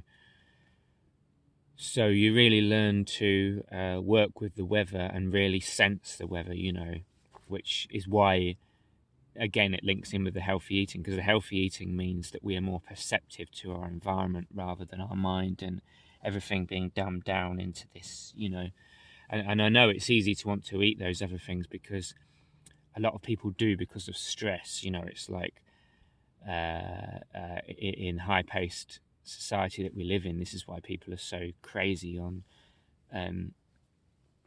the food, you know, and the alcohol and the cigarettes and the coffee and all that. You know, the stimulation is to give you an artificial energy external of yourself, you know. And I know we all need the energy, but there's a certain level of energy within us anyway, you know. I don't know what you call that, your spirit, or just, you know, the energy that you have.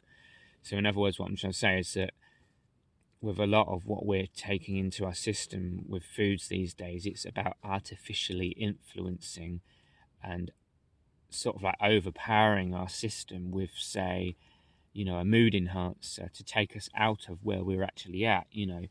But you can't do that, you know. Like, if I mean, you can if you want, but it's not sustainable, you know. Like, if you, for instance, have grief or sadness in your system, and every time you feel that over the years, you continually, you know, take a drug or you self-medicate or you smoke or whatever, what you're doing is you're suppressing and pushing down that energy, you know. So it takes a lot of energy to actually deny what's inside us, you know.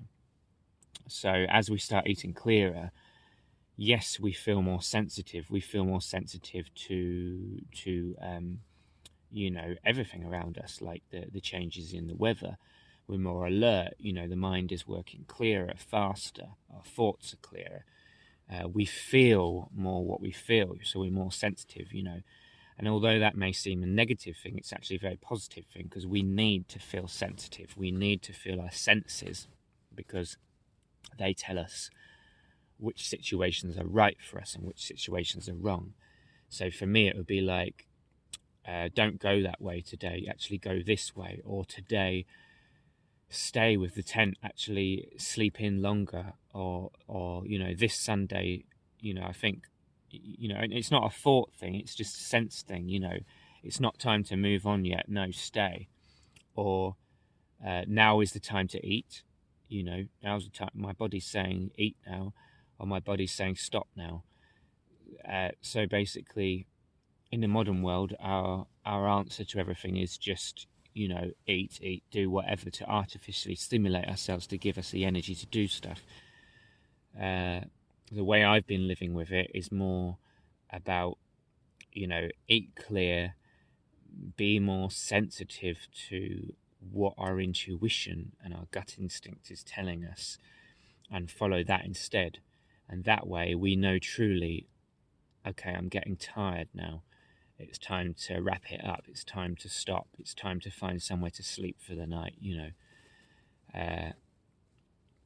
So I really believe in that, you know, that sensitivity that comes with all that. And I talk a lot about the food and you know, having radiant health in my blog Radiant Vitality, which you can see below, which also talks about healing and spirituality and all that, you know.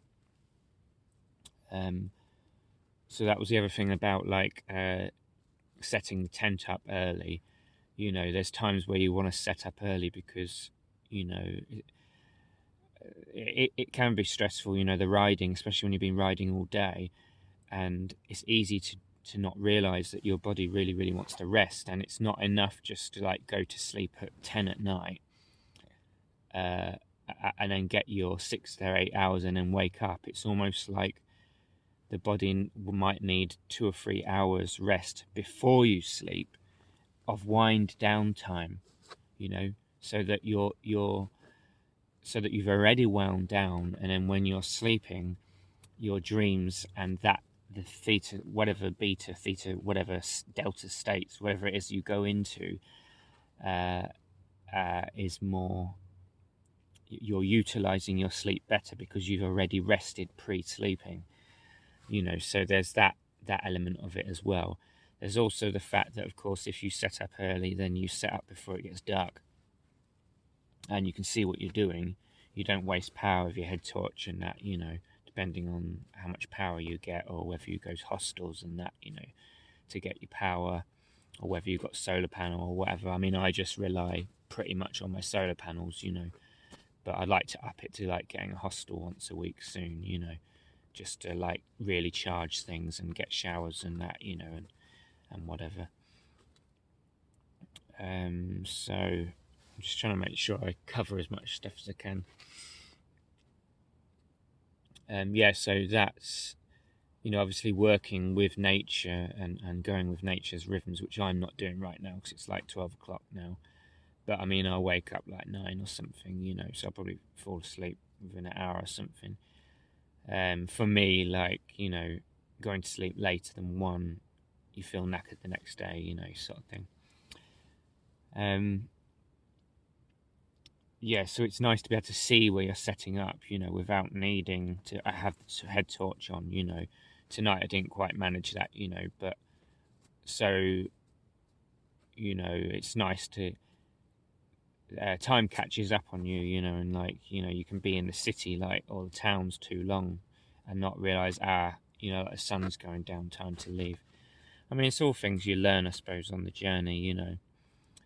But what I wanted to say in this video is that I'm starting to actually get used to this, and you know, it was like struggling in the beginning in this way of life. It was like, you know, I was riding too much, but I mean, I wanted to get warm, and I was coming down through Calais in like totally the wrong time of the year. You know, and it's cold, you know, and I wanted to get south, so I was like really pressuring myself with all this riding. And in the end, I sort of realised, well, I didn't come out here to pressure myself. I came out here on a spiritual quest to find myself. So I thought, bugger it, you know, I'm going to spend a bit more money on buses and public transport and that, you know, and that was cool because it's taken the pressure off a bit more, and you know, I've not had to eat so much, so it's nice to kind of take it easy, you know, and not need to stress yourself out too much, you know. Depending on why you come out, you know, and what kind of person you are, I suppose.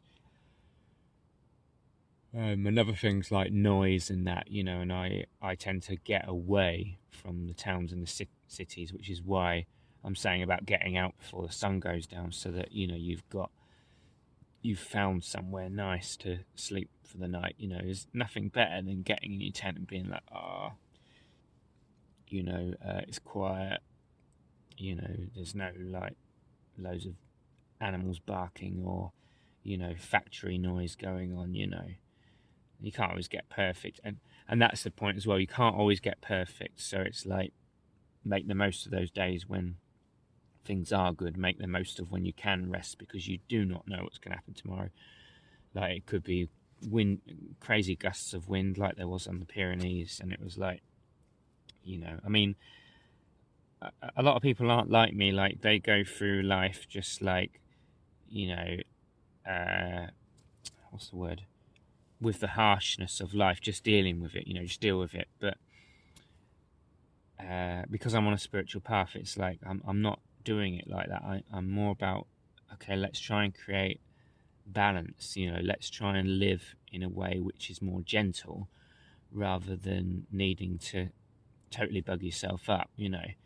And I know it's kind of cool, and it's like, you know, yeah, I did this hardcore thing, you know, I went over the Pyrenees and I did whatever, and, you know, it was really tough and I'm really strong. But it's like, you know, I could have gone down that path of like, yeah, I'm just going to cycle the whole thing, you know, I'm going to blitz it and, like, you know, prove a point, you know, that I'm doing this courageous thing, you know.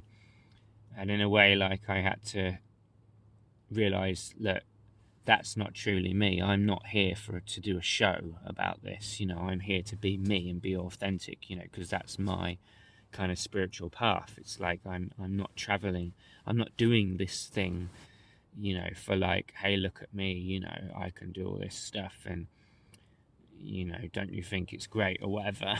I'm not trying to get thousands of likes on Facebook, you know. I'm trying to do something, a mission to try and find myself. So I realised in the end, like, you know, it's okay to get some blah blah cars, it's okay to get a lift, it's okay to get trains and things, you know. I'm not losing face. You know, it's like, it's not being weak, it's being sensible. Okay, so let's kind of like cut the rubbish about, you know, trying to break the world record of whatever, and actually just do what you know you need to do, what your soul needs to do, you know. And if that's rest a week, then rest a week, you know, because you know, it's not about being hardcore all the time, you know. Sometimes rest is a good thing, sometimes stopping is a good thing.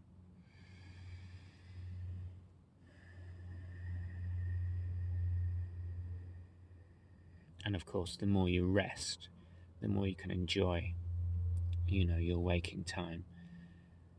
So my plan is to try and find a balance within this way of life. I'm not saying I will stick with it, it's a transition, you know, but having reached some kind of comfort level within it, where you know what you're doing, you feel confident, and you know. And I wanted to say that I really recommend doing this. This is why I wanted to start this video, actually, was that, you know, for those of you who feel like you want to travel and just kind of like live in a tent like I am, and maybe you play guitar to get your money, or, you know, I don't know what you do to get your money, but, you know, if you're questioning whether to try it or not, like, I still feel like do it, you know, do it, because if you've got no ties, you've got no family, whatever, do it before you get older and, you know, you're too knackered to do it or whatever, you know.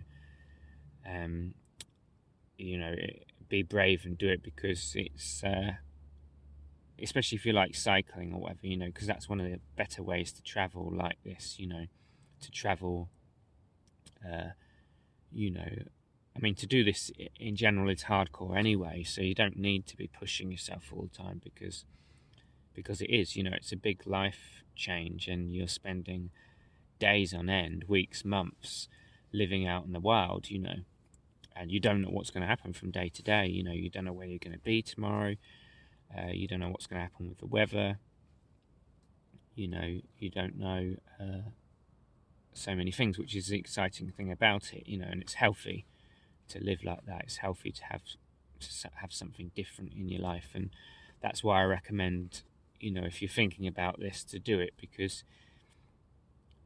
and you could document it like I am, you know, it's something to look back at and go, yeah, you know, that was amazing doing that, you know, sort of thing.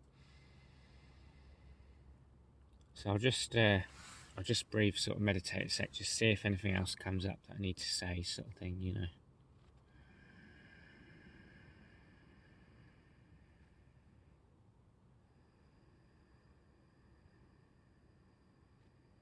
And of course, there's the people that you meet along the way, you know. I don't speak Spanish very well, but I've met people speaking a lot of English, you know. So that's been interesting, talking to various different people, and you don't know what's going to happen, who you're going to meet, you know. It's definitely recommended as well if you're a musician, because, you know, it's a good busking, and that is a sure way to get your confidence up, you know.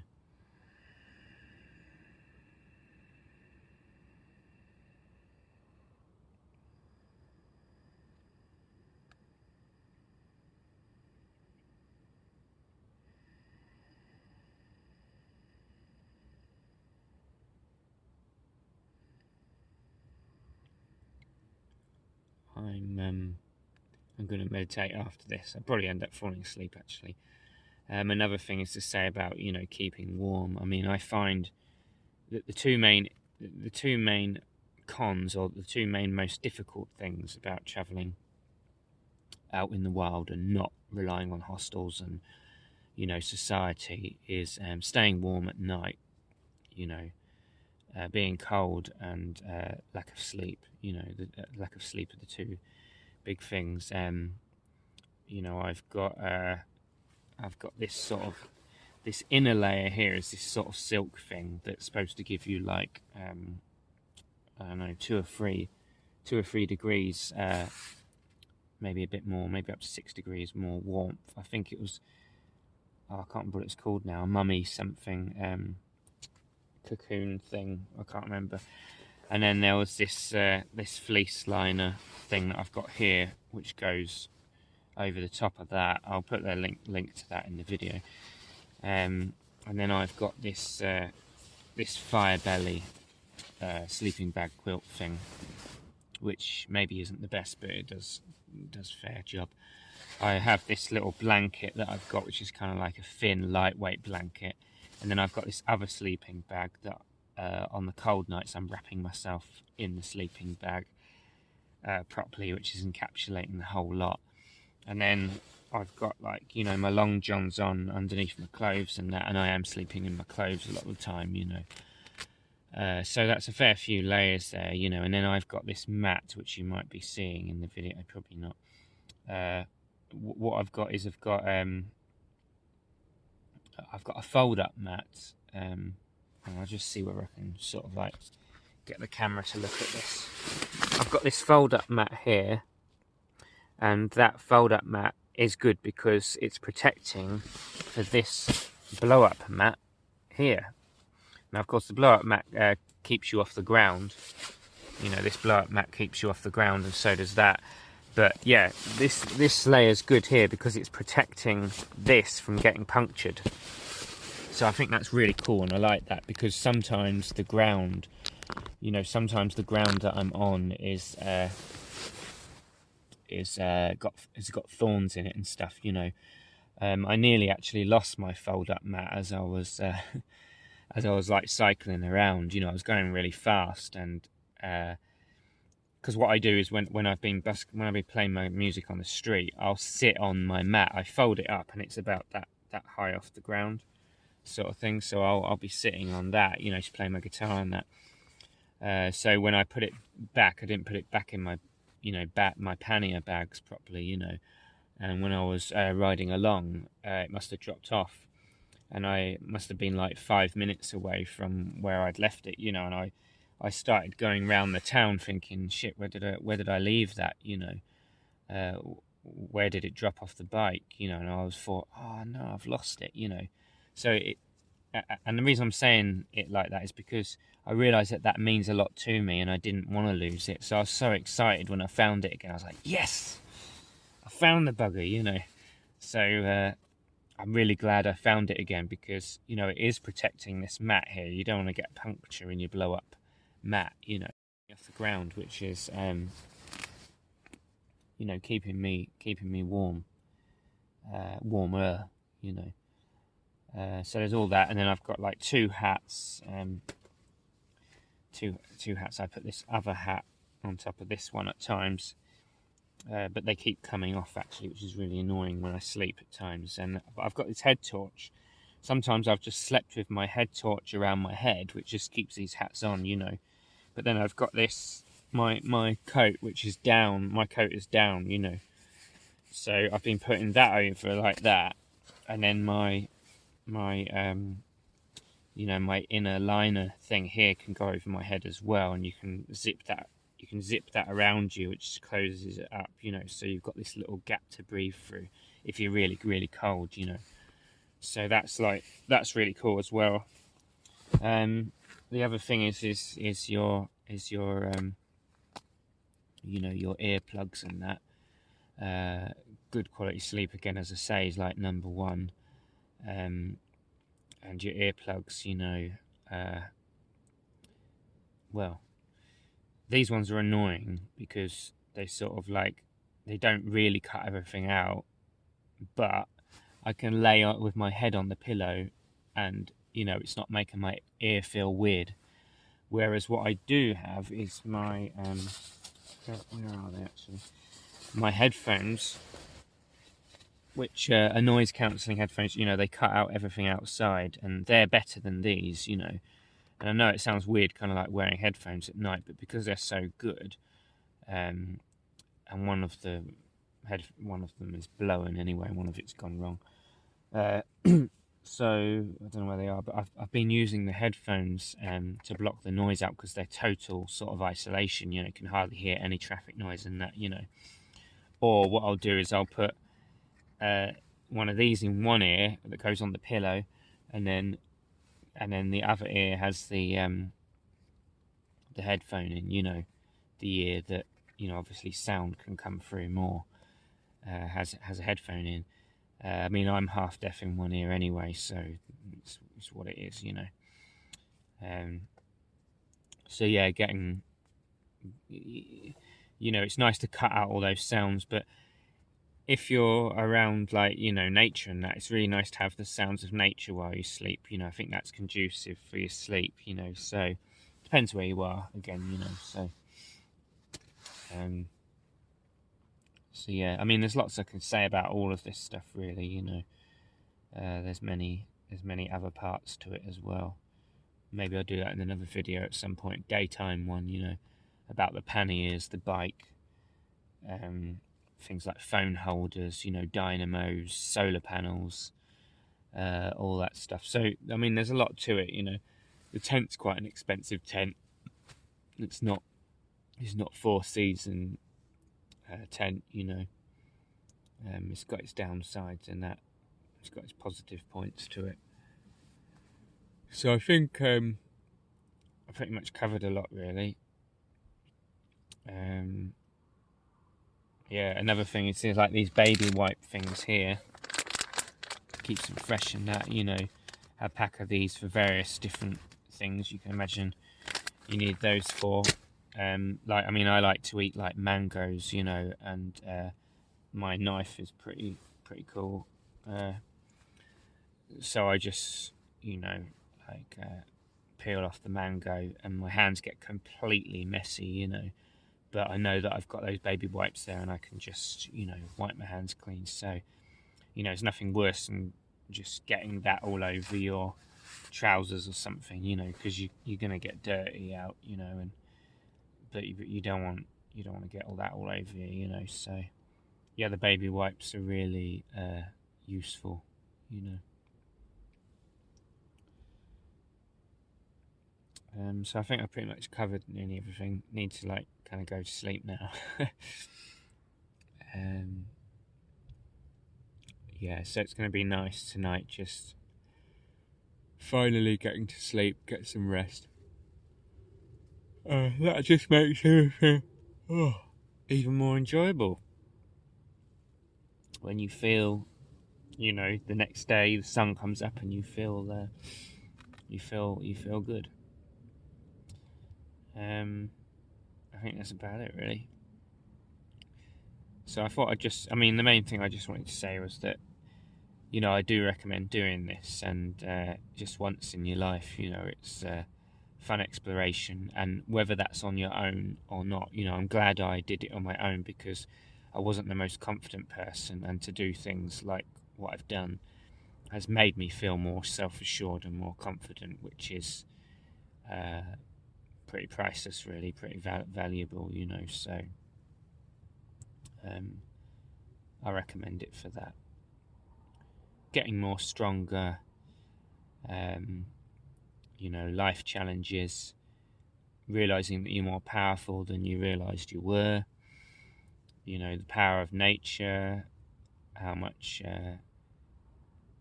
nature empowers us,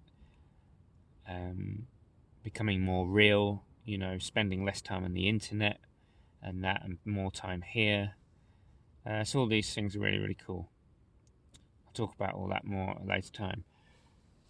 So yeah, thanks for listening, and you know, if you've got any questions or anything, I'll respond and do, you know, maybe another video or whatever. But I just thought I'd put out this first one to say, yes, this is cool, and this is an interesting way to live, and you know, you don't have to be like the typical traveller.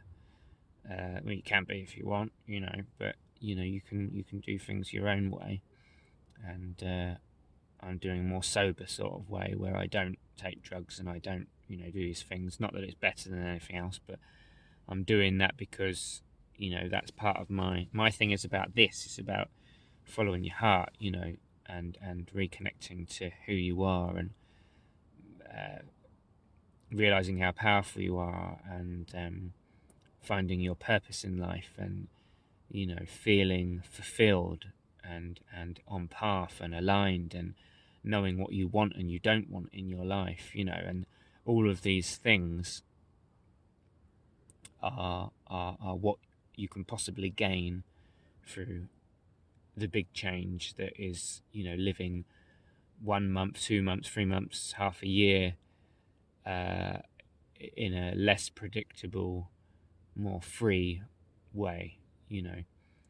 And I just feel personally that, you know, being clear with the food, you know, not taking the drugs, not getting caught in the typical stuff, just allows the whole process to be more eye-opening and more real, you know, rather than getting caught in a cul-de-sac, you know, because that's the last thing you want when you come out traveling. You know, you don't want to get caught in a cul-de-sac. You want to come out to progress, you know, come out to grow as a person, so you can go back saying, you know, I didn't just run away traveling. I didn't just run away from my responsibilities and from life. I actually came out and gained a wealth of experience, you know, which I can now take home and say I'm really grateful for the experience, you know. And hopefully it enriches your life in a way in which, you know, you feel more understanding, you know.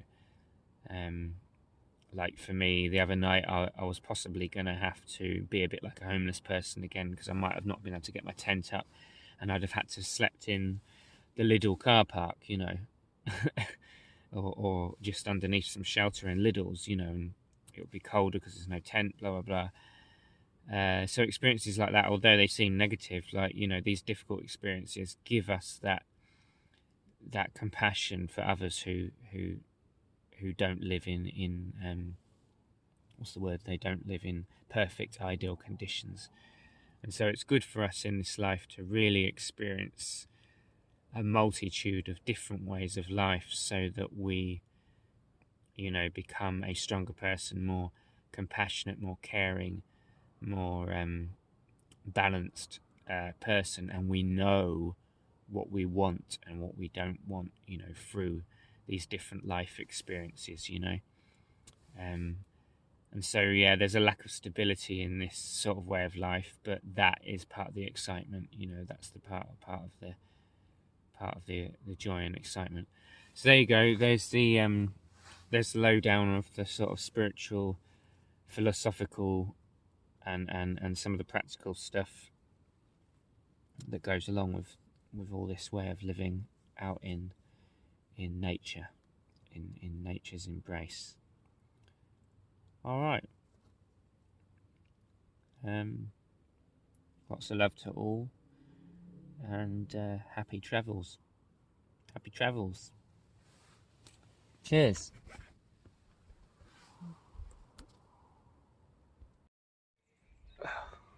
Well,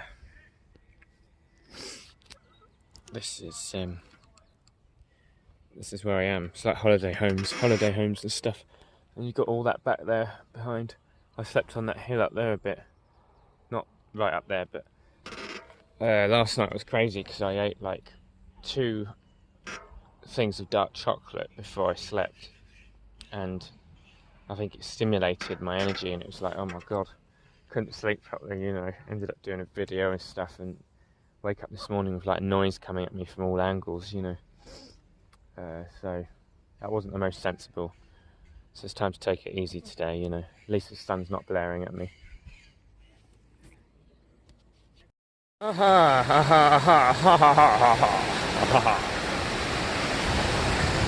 We are on the Costa del Sol, coast of sun, and this is supposed to be, god damn it, the way to Marbella, or however you say the place. That is not rideable. I shall turn round. But maybe this is just telling me stop, take a bit of video footage.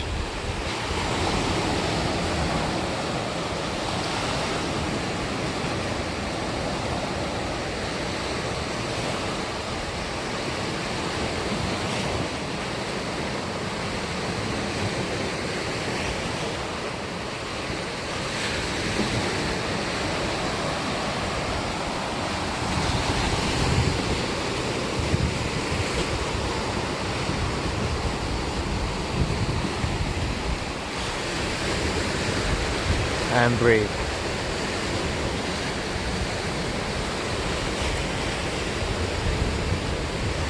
5 deep breaths.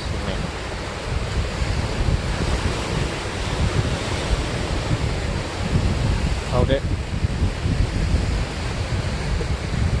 And out. Hold it.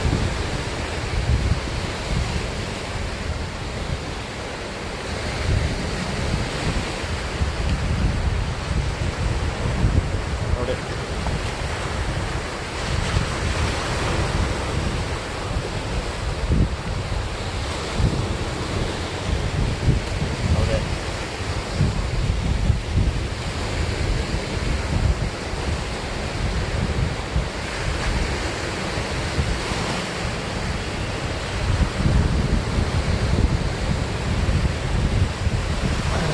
Breathe out.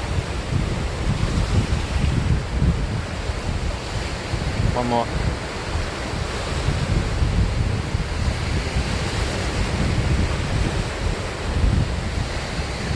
Oh, feel that relaxation. Perfecto. Right, let's go. Let's go. It's time to go. We got to get to our destination. I gotta reach my destination. Yeah. I just love it when I find a good spot. I thought I'd found the best spot before, but actually, basically because there's so much noise from the road behind, the spot I did have looked pretty interesting, but this is going to be great because this is totally quiet. And then there's some bees here, so someone might come down at some point to check on them, but oh, thank God I found somewhere quiet. Big rock up there, look at that. I'll show the other spot in a sec. This was the other spot, under a bridge. It's trying to figure out what's the most noisy, really. But yes, let's have a look up here. This was interesting. I just had a look at this before. I don't know what this thing is. I know often the Spanish make stuff and then sort of like they leave it, you know, they don't end up doing anything with it, which is quite interesting. Maybe they don't finish things sometimes. Oh, I'm very tired today. I ate like 2 bars of sort of, you know, obviously chocolate. It's stimulant, and I couldn't sleep properly. But I was going to say, yeah, it's quite simple ingredients, but still, I think it's just cocoa I'm not used to. It's like, bing. Oh. So, yeah, then was getting a video up, so didn't get to sleep. But yeah, it's interesting up here. Right, I'll keep it that short so I can get on with, we can get on with stuff. Setting up the tent and everything.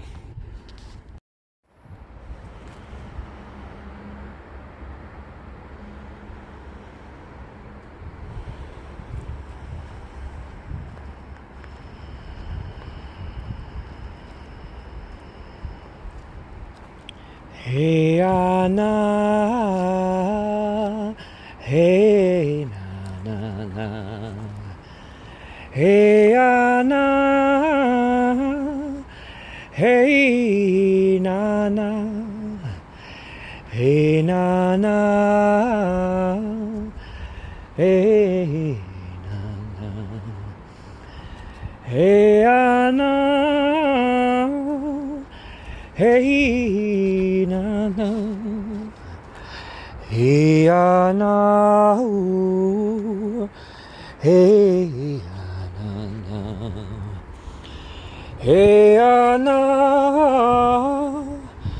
hey na na, hey na, hey na, hey, hey na, hey, hey na, hey,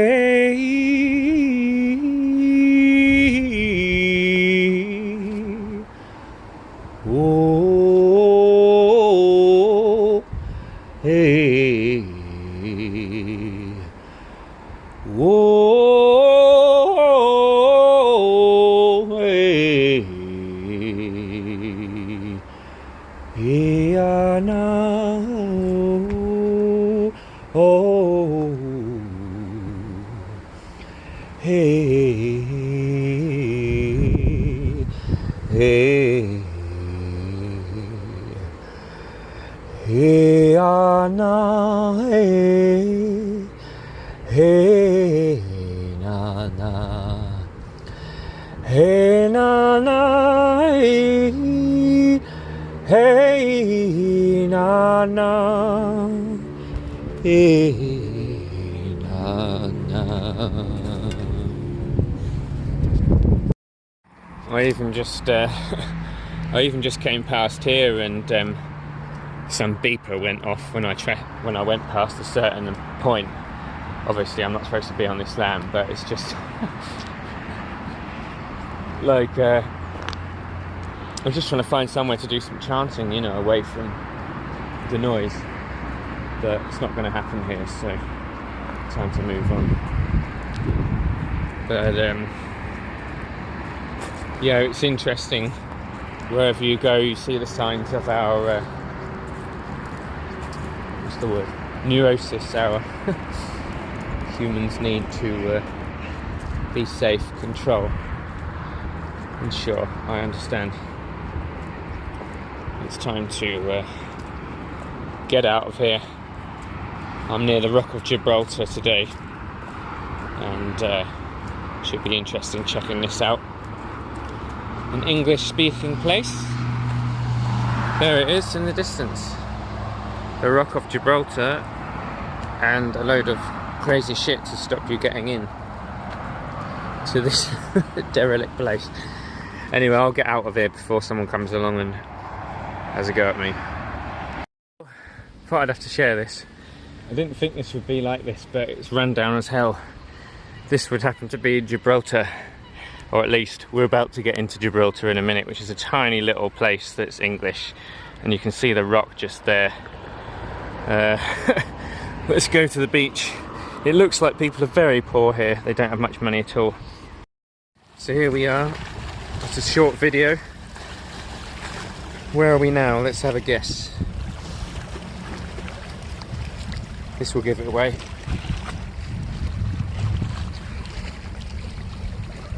One has reached the Rock of Gibraltar.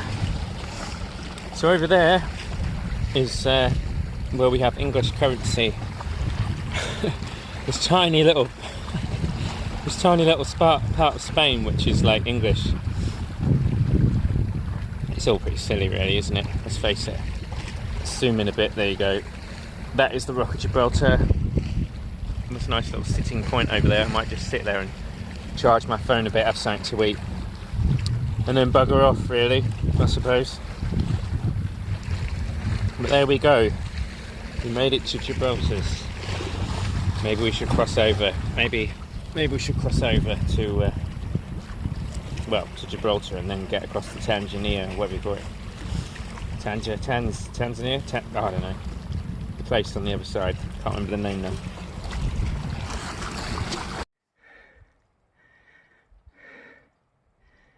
I'll tell you what I love. I love peace and quiet.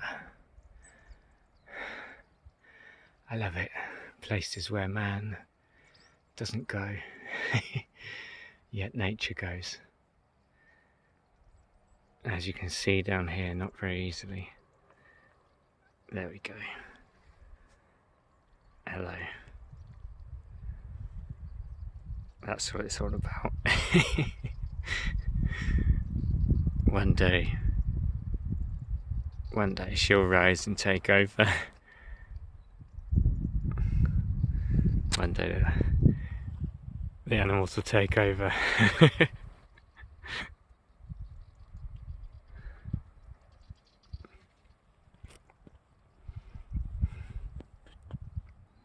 Yeah. So think I found a nice little place to stay tonight, so that's really cool. Out of the way of these buildings as well. It is nice to be able to relax in places where there's no people, you know. This guy, old guy, was coming with his kid down here, so I presume he just wanted to take him somewhere quiet where there's no people and noise around, you know. The main road is on the other side of that hill, I think, which is nice too. So, a few factors which are really nice. No people, no noise, just the sound of nature, no disturbance. That's what we like. And yeah, I think I'd like to go to a town or a place where nature just takes over, you know, and there's no cars, you know, there's no cars and stuff, you know. That would be, I think that would be ideal, actually. So yeah, it's very beautiful, very beautiful. So I'm in South Spain, near Gibraltar, to try and get a bank card because I lost my bank card a while back, and there's an NatWest there, which is really cool. So we'll get that. So interesting experience, interesting life.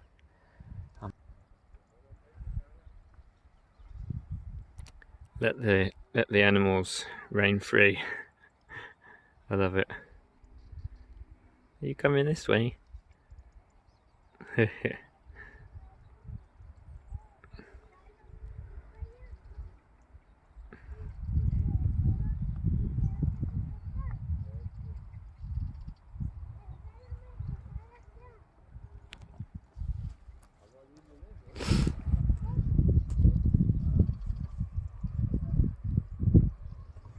You can't control nature. It keeps fighting back.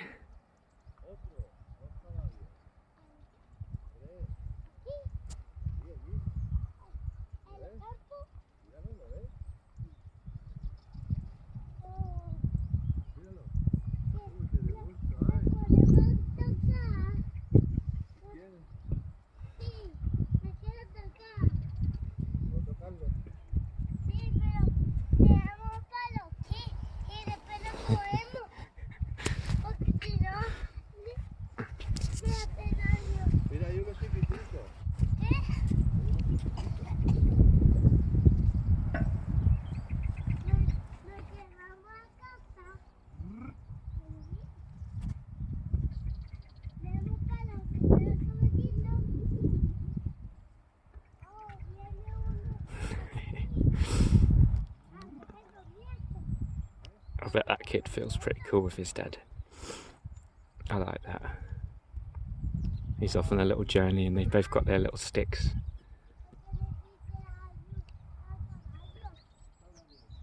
That is nice, that. Right, I can go back to my secret campsite now. So that's nice. Go back to my little secret campsite, which is back there, and go and set up. Hopefully the horses will come and give me a visit tonight. Okay, so there we have it, another day. That kid, I reckon he could just ask his dad questions all day long. Of course, I see myself in that. Right, here we go. I forgot to say there's the Rock of Gibraltar from this side, which is more sharp. Here you go. Interesting, isn't it? There's cable car rides up there and stuff. I don't think I'm fortunate enough to have enough money for things like that, but that's all right. And in the distance, I don't know what that is behind, but sometime we shall find out.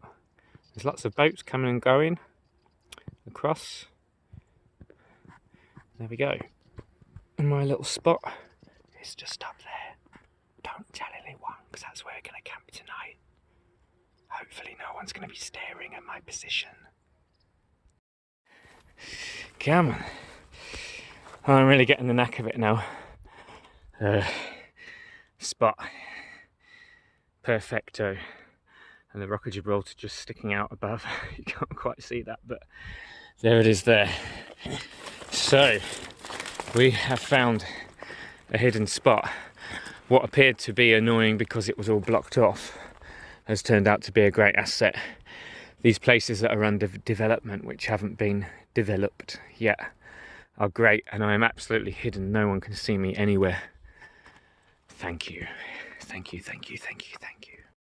Well, an end of another day, and that's the Rock of Gibraltar there.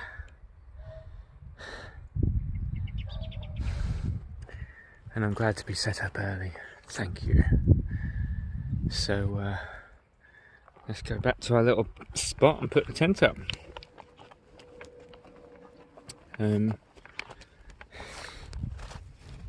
What a day. Actually, maybe if I can get away with it, I can do some chanting tonight. It's, there's some houses just over there, but it's not a terrible distance away, so that'd be nice. Let's save the battery power for the chanting. Fancy that?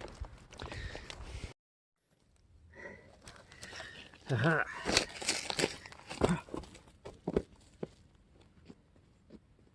So,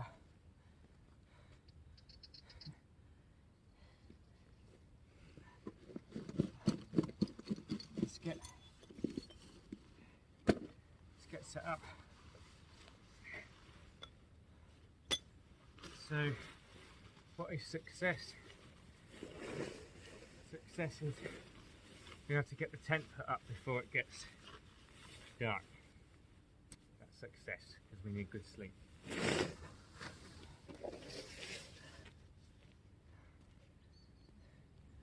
Feel out the wind. No wind. Good.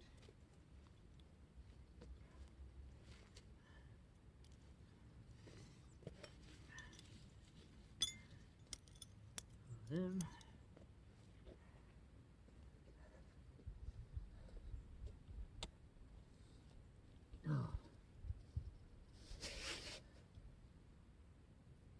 Starting to get a little bit cold now, but pretty damn good considering it's November.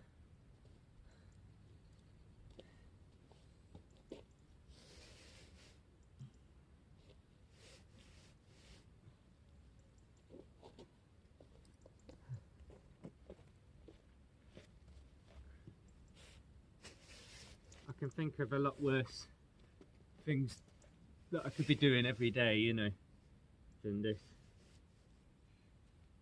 Obviously, no matter what you do in life, you end up having repeating things that you've got to do every day.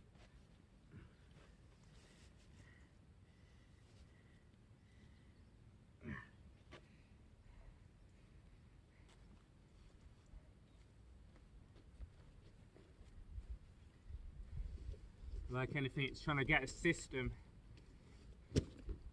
set up.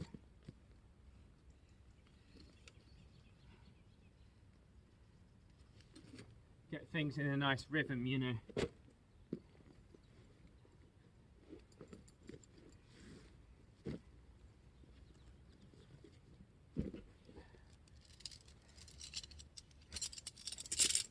It's nice to actually know where things are as well, you know.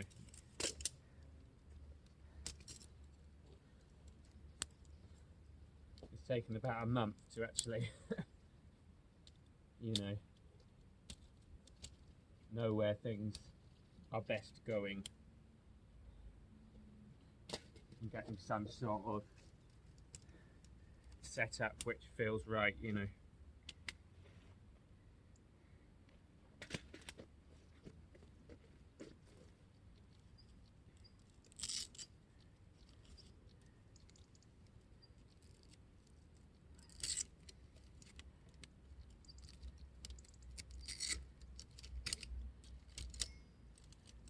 The long tent poles are stored on the bike,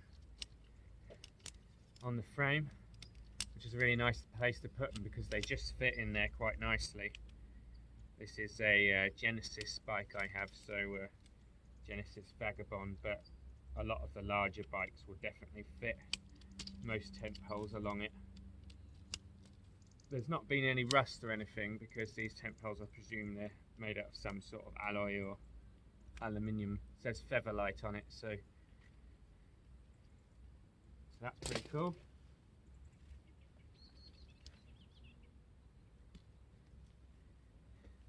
This tent is called a Kamuk Sundra, and it served me pretty well, really, all this time. I'm still not sure if I know how to put it together properly, like the quickest, best way, but my method works, so yeah.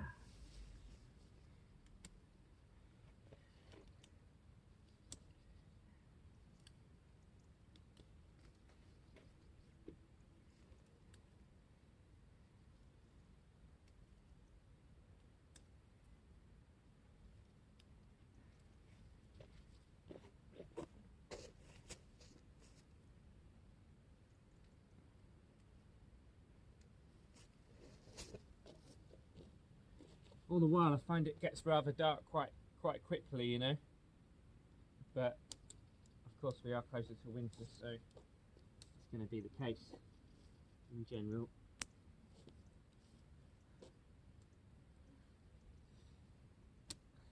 But the sun's over the other side of the rock today, so that should get some morning sun.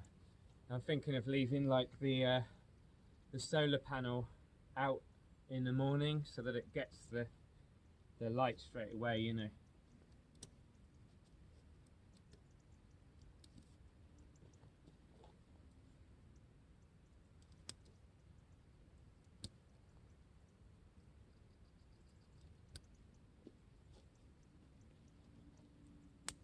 This will give me a good example of how long it actually takes to sort all this out every day.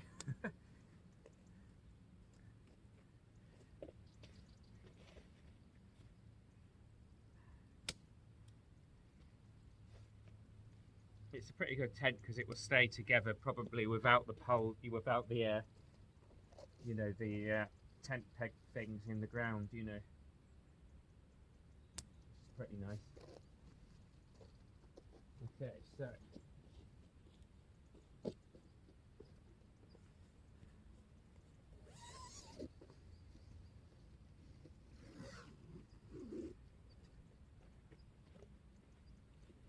guitar goes in by my feet.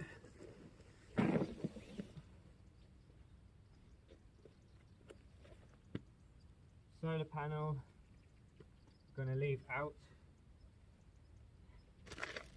Food by my head.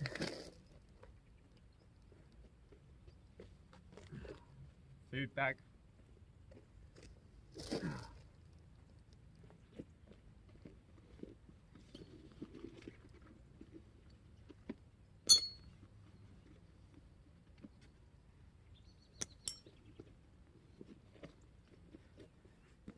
Pannier bags I just put in here.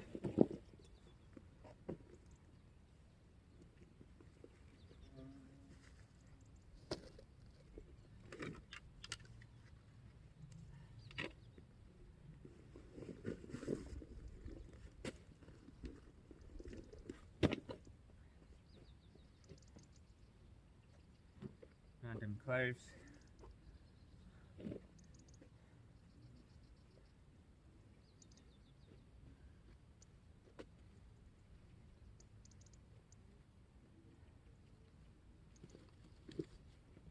Extra light mat.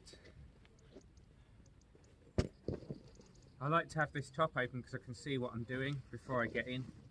It's quite nice.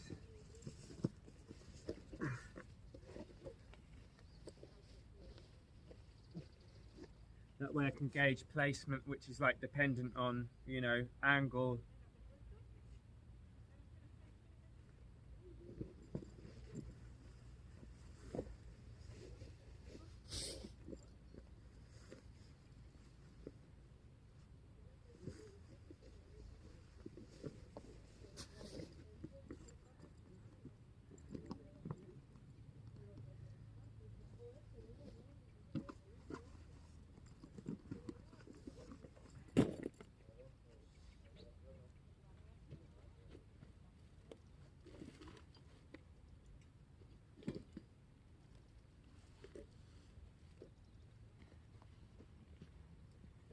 dust bag, a couple of dog walkers.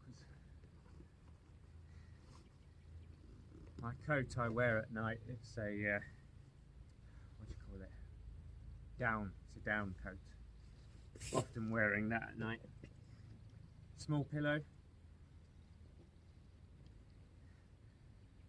This cardigan, old granddad cardigan, goes over the pillow to give me something nice to put my head on.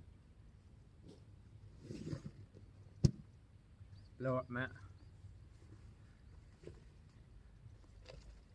Blow it up before I get in, easier.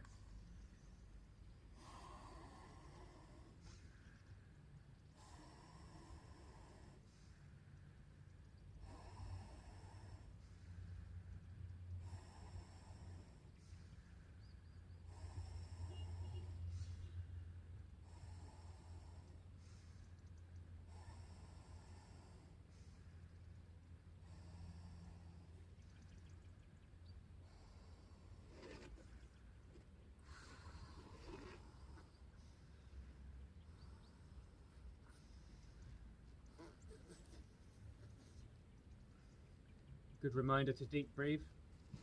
What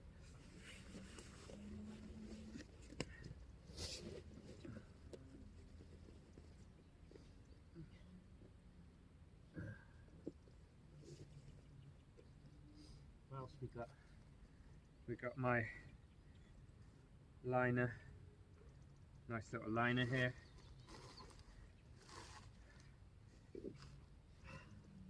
And then we got a silky liner thing here as well. Just gives an extra up to 6 degrees apparently. The other one gives up to like 15 degrees or something. Sorted.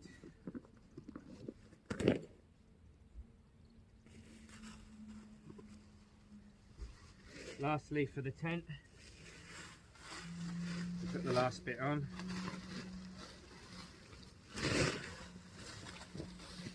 Usually I've got one side of the doorway already unzipped.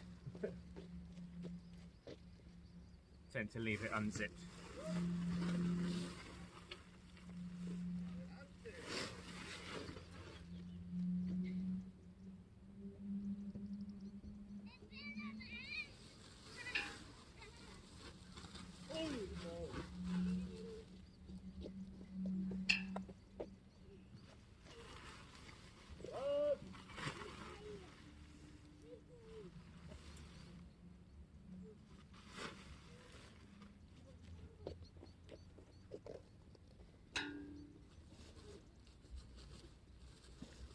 Hola.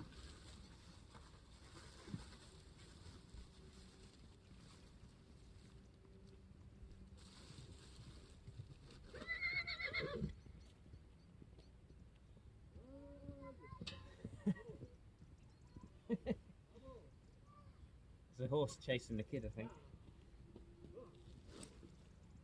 Okay, so now we clip down the, I hope this is still recording after all this. We clip down the, whatever you call this, fly sheet is it? Or a sheet that goes over the top. It never quite sit perfect for some reason. I don't know why. But we're not aiming for perfection here. It's nice to have the airflow. Where are you? Oh, there you are. I don't know if you can even see this anymore, but it's nice to have the airflow, you know, so I know it's a little bit colder, this tent, because, you know, it's not sealed, but certainly a lot nicer than, you know, baking in the morning and not being able to breathe. So I'd rather wear an extra layer.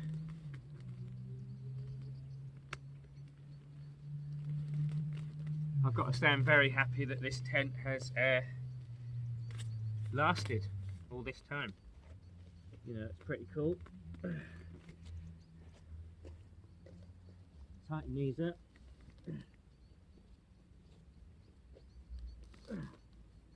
Let's see where we are. Let's check. We're still recording. Yes. Okay, good. Let's move this way a little bit. Cool.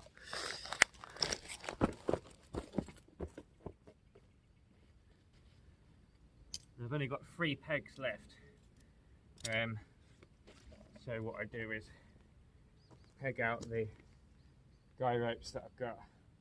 I mean, last night I didn't do this, and tonight there's no wind either. But let's just do it. It's easy at the moment. We've got plenty of space, which I like. I like space.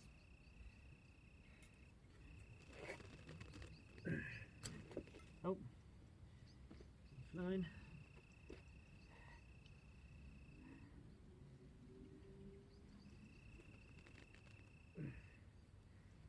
That's last one.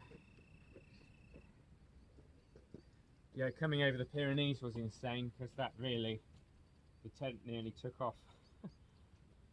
When I was up there, it was bloody windy. That was not fun. Okay, there we have it. Tent is done. Gotta make sure you don't like trip over in the middle of the night, which has nearly been done. Now the last bits I do is take a couple of bits out of the front pannier.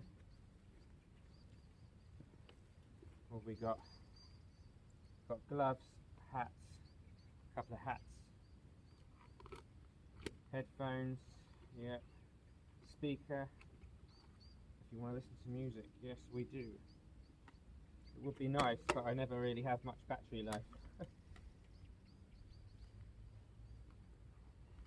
Notepad. Notepads for my little writing song lyrics. One annoying thing is when you put this bike down again, you know, it's easy for everything to fall out of the pannier, you know.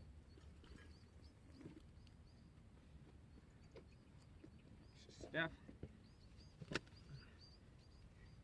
Lock.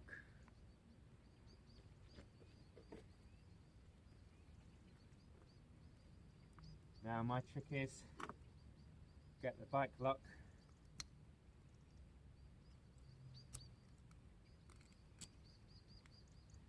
lock the wheel to the frame. The only way someone's going to nick this bike now is if they carry it, because they can't walk with it and ride it. It's going to go nowhere. You could even put it around both wheels. Let's try that. Both wheels, there you go.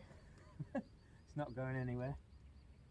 And sometimes I have it close to the tent so that I'd hear if anyone tried to start taking it. So let's just put that on the floor near the tent.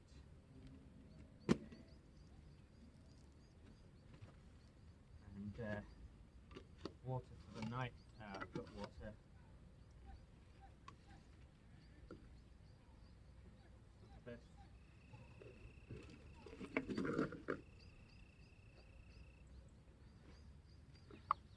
Water.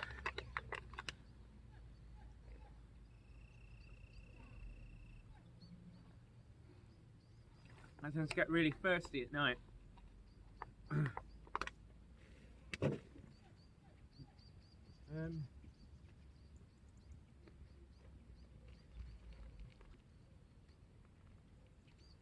Head torch.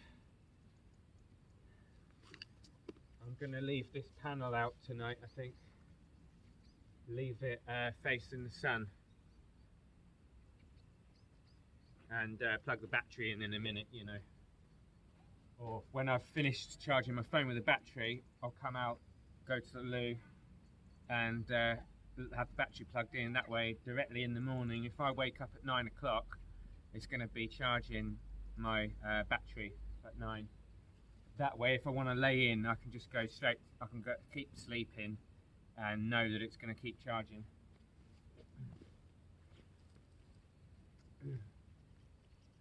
Where's the best spot?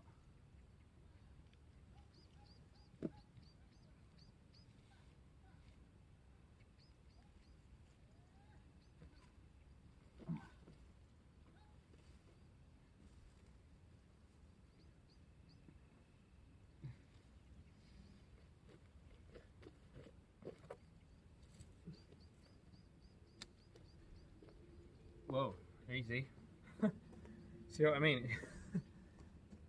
Okay, yeah, so I was just putting the solar panel in the right position and making sure there's no plants in the way.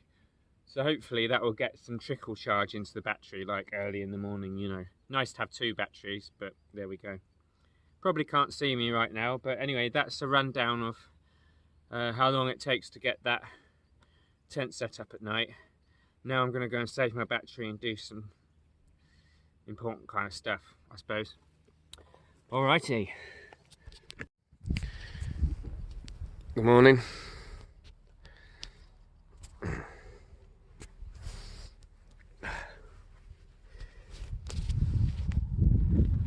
Gibraltar. Very tired.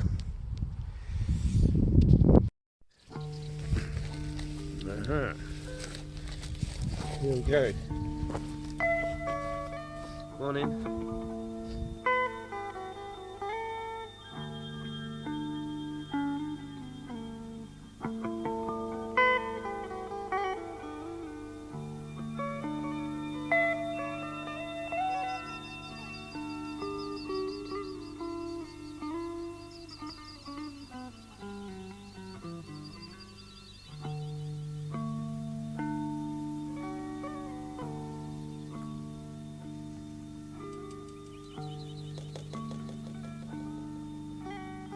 Walking across waves in the sea,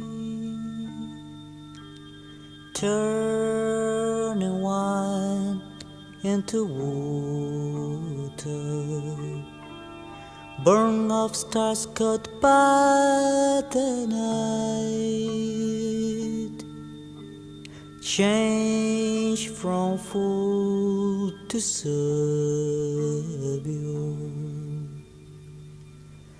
I'm true tonight with pain,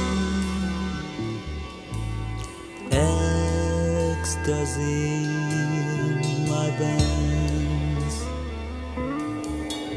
my arms the tracks to glory,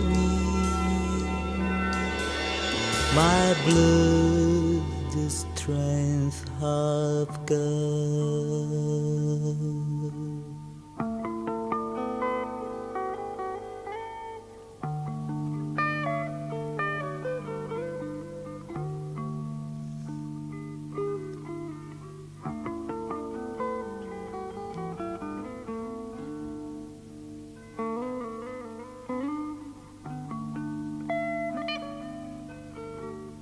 Shepherd of the flock, follow me, like a lamb to the slaughter,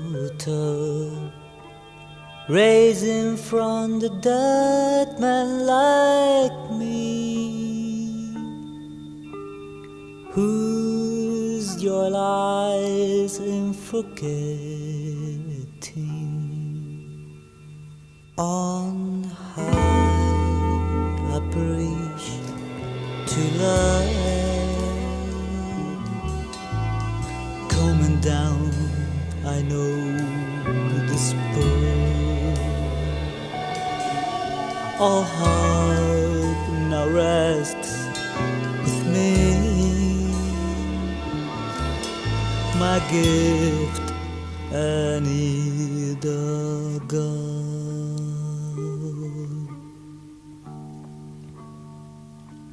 Save me, you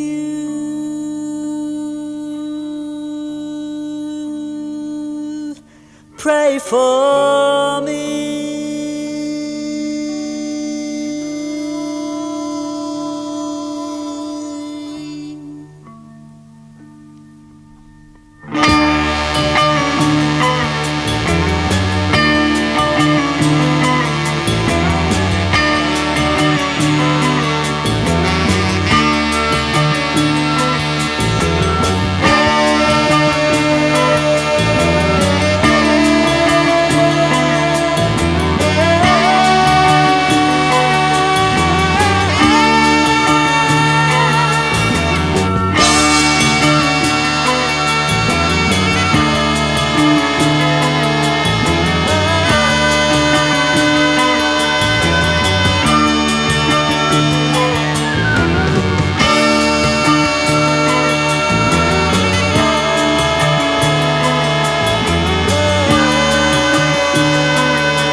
You are building me across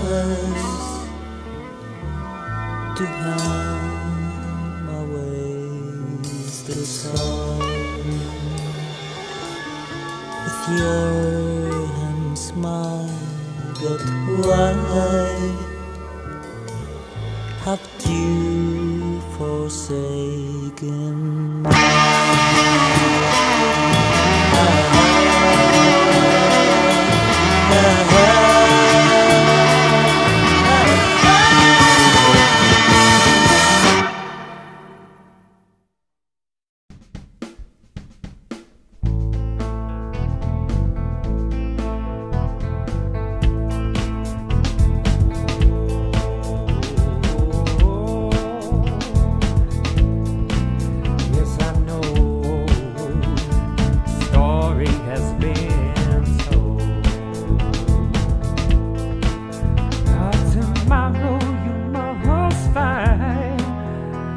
The joy that you've hidden inside, the truth that you had so dear, is nothing that you should hide. Feel gotten hold of my soul. The love that I'd known had surely gone.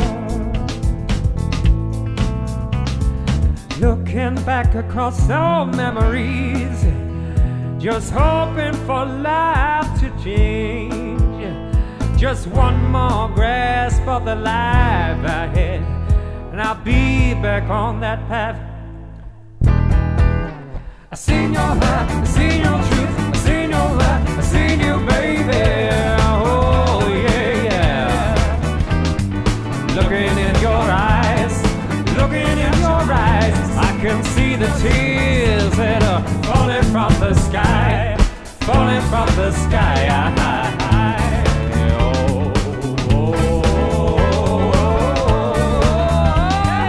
Looking in your eyes, I can see the tears falling from your heart.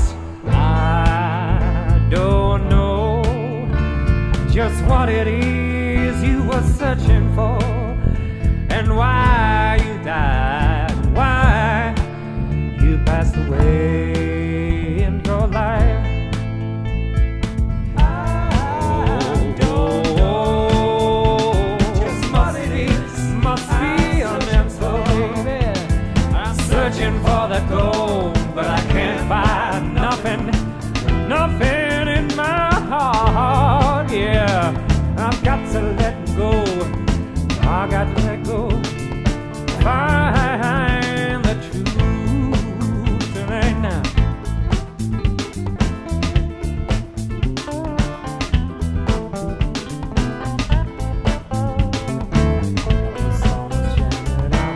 My way, that's another day. Oh, I'm looking for an answer, can't you see? Looking for the reason for why I was put here in this first place now.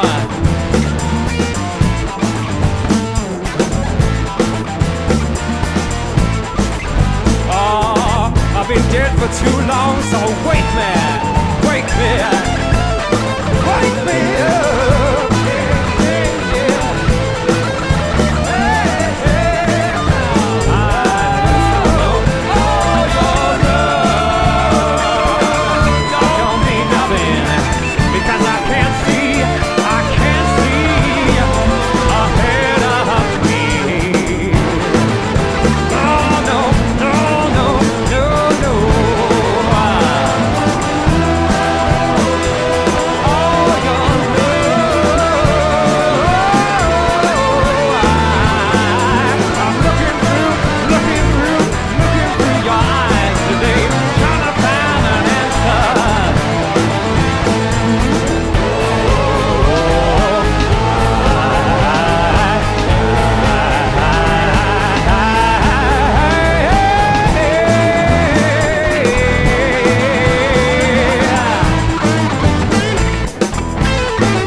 Reflection reflections of days gone by. I see the love that you hid inside. I'm never gonna hide no more.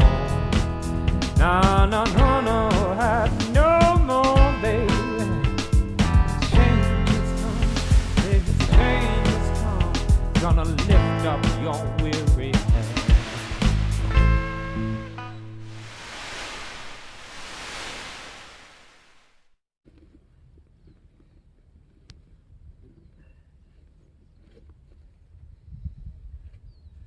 Good thing with these sleeping bags is they can just sort of fill out space in the bag as you put them in.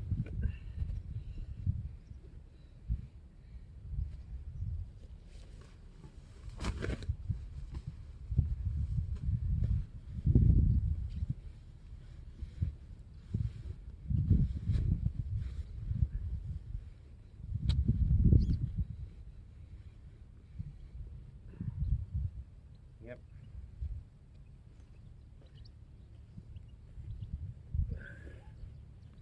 Let's do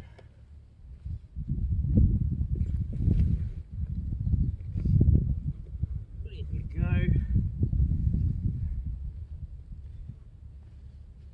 Jumper, pillow. That's an extra comfy jumper over my pillow. The Grandad jumper that I've had for years.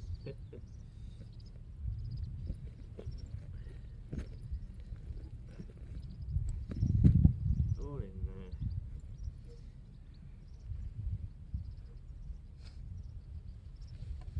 Rubbish. Coat.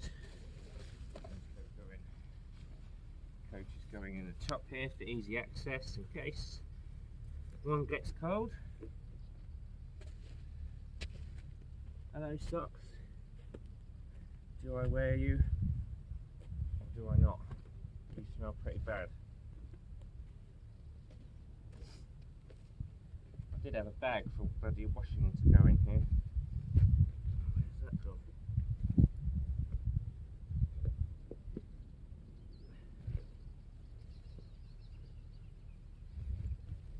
Don't know. I'll have to sort that out later.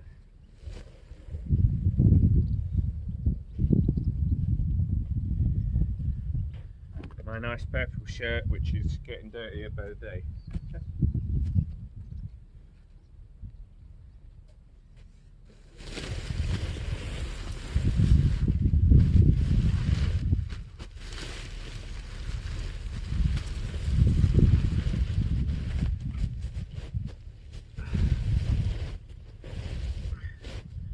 This stuff just folds nicely anyway, so you don't need to do it properly.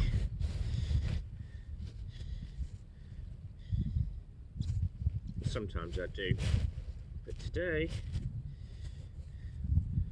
I'm tired. Want to get gone.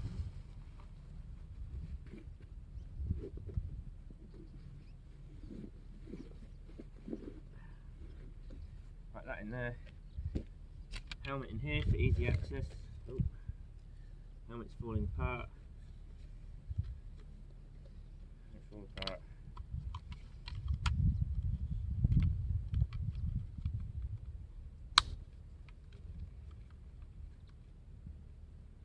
Don't even know what that bit's for really. Right, that in there. My rubbish bag there for easy access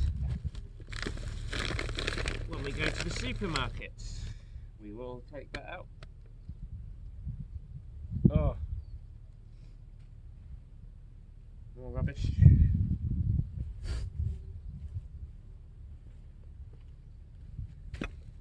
Okay, last bits.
Okay, where are we at now?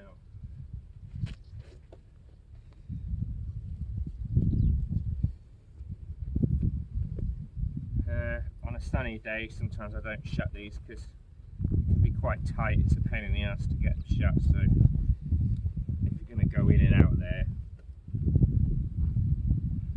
so I just put the strap across for now. Get in, that's it.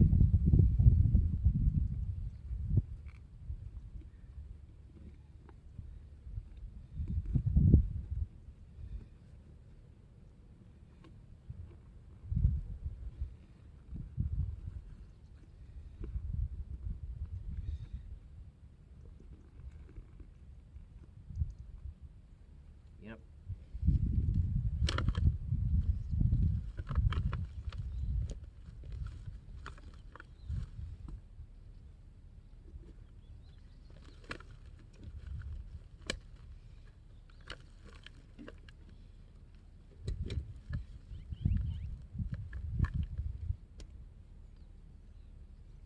Make sure his panniers are secured.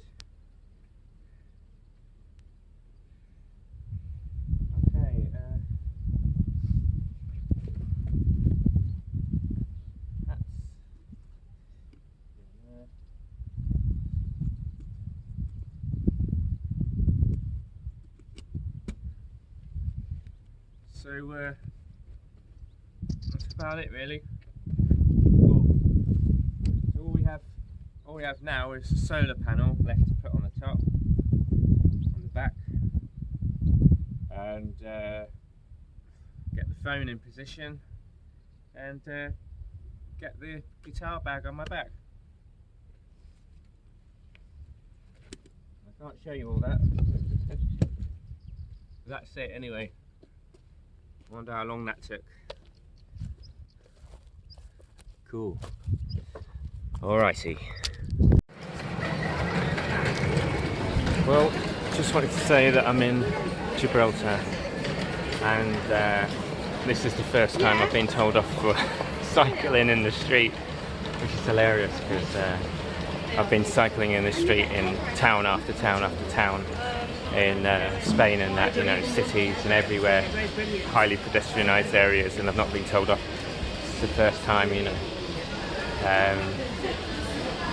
I want to get into Spain again, so I'm going. That's it. It's been a short stay, about an hour, even though it's English speaking and that, you know, it's not enough to entice me to stay. I want to get gone, which is hilarious. Didn't think I'd feel like that, but yeah, time to go.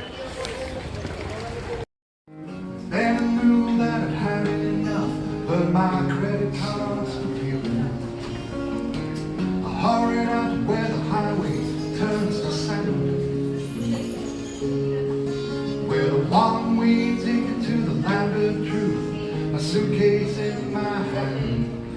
But how I lost my friends, I still don't understand. 'Cause they had the best selection, but they were poison. There was nothing that they needed, there was nothing left to find. They were lost in rock formations, all became half-inch mutations. On the highways and in the stations, they were waiting. We got aboard and I let them there, 'cause they were just dead weight to me. There down the road, without that love. By the time when I was 8 or 9, watching my mom's TV, it was the Great Grand Canyon Rescue episode, where the eagle glides descending on an Asheville highway, bending through libraries and museums and galaxies of stars, down misty halls of friendship. Where are you traveling?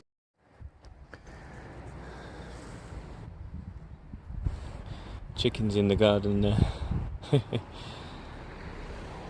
I was just gonna say that I feel like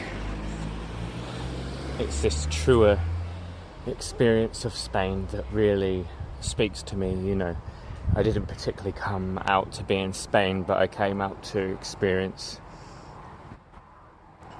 realness, you know, whatever that means to you or to me or whoever.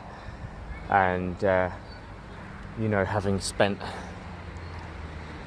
a week and a half, 2 weeks around the touristy areas, you know, I've gone past Gibraltar, and I could take sort of the hills and the mountainy regions over towards Cadiz sort of area, you know. So right now it may be that I go without much food for, like, you know, 2 or 3 days, and I kind of feel inspired with that. It was nice coming out of the supermarket with like 3 oranges and you know, 3 oranges and a lemon sort of thing, you know, wherever they are, and it felt good to not be consuming so much, you know. But it's also nice to know that it's not just my personality that likes the quietness of the smaller villages, you know, and the more authentic, real places than the you know, crazy, control agenda driven touristic areas. But it's the truth of me, it's the soul, you know. And coming and having that week and a half being out there around the touristy stuff, and Gibraltar was mad, weird energy going on there, and coming back out to here, and the prospect of going over these mountains and these hills in very quiet, you know, almost solitude with not many villages to go by, feels exciting to me. Feels good, you know. And I feel like there's a peace in the experience, in having experienced all of this, you know. There's a peace and a maturity, but not a mental maturity, like just a growth and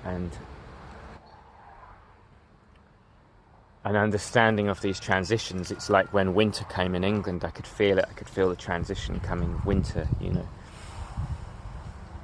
And it's like when it's time to move on, you know, that realization when it's time to move on. And not many of us, we don't always heed the either warnings when it's got too serious, or just, you know, we don't always feel when that time is for change, you know.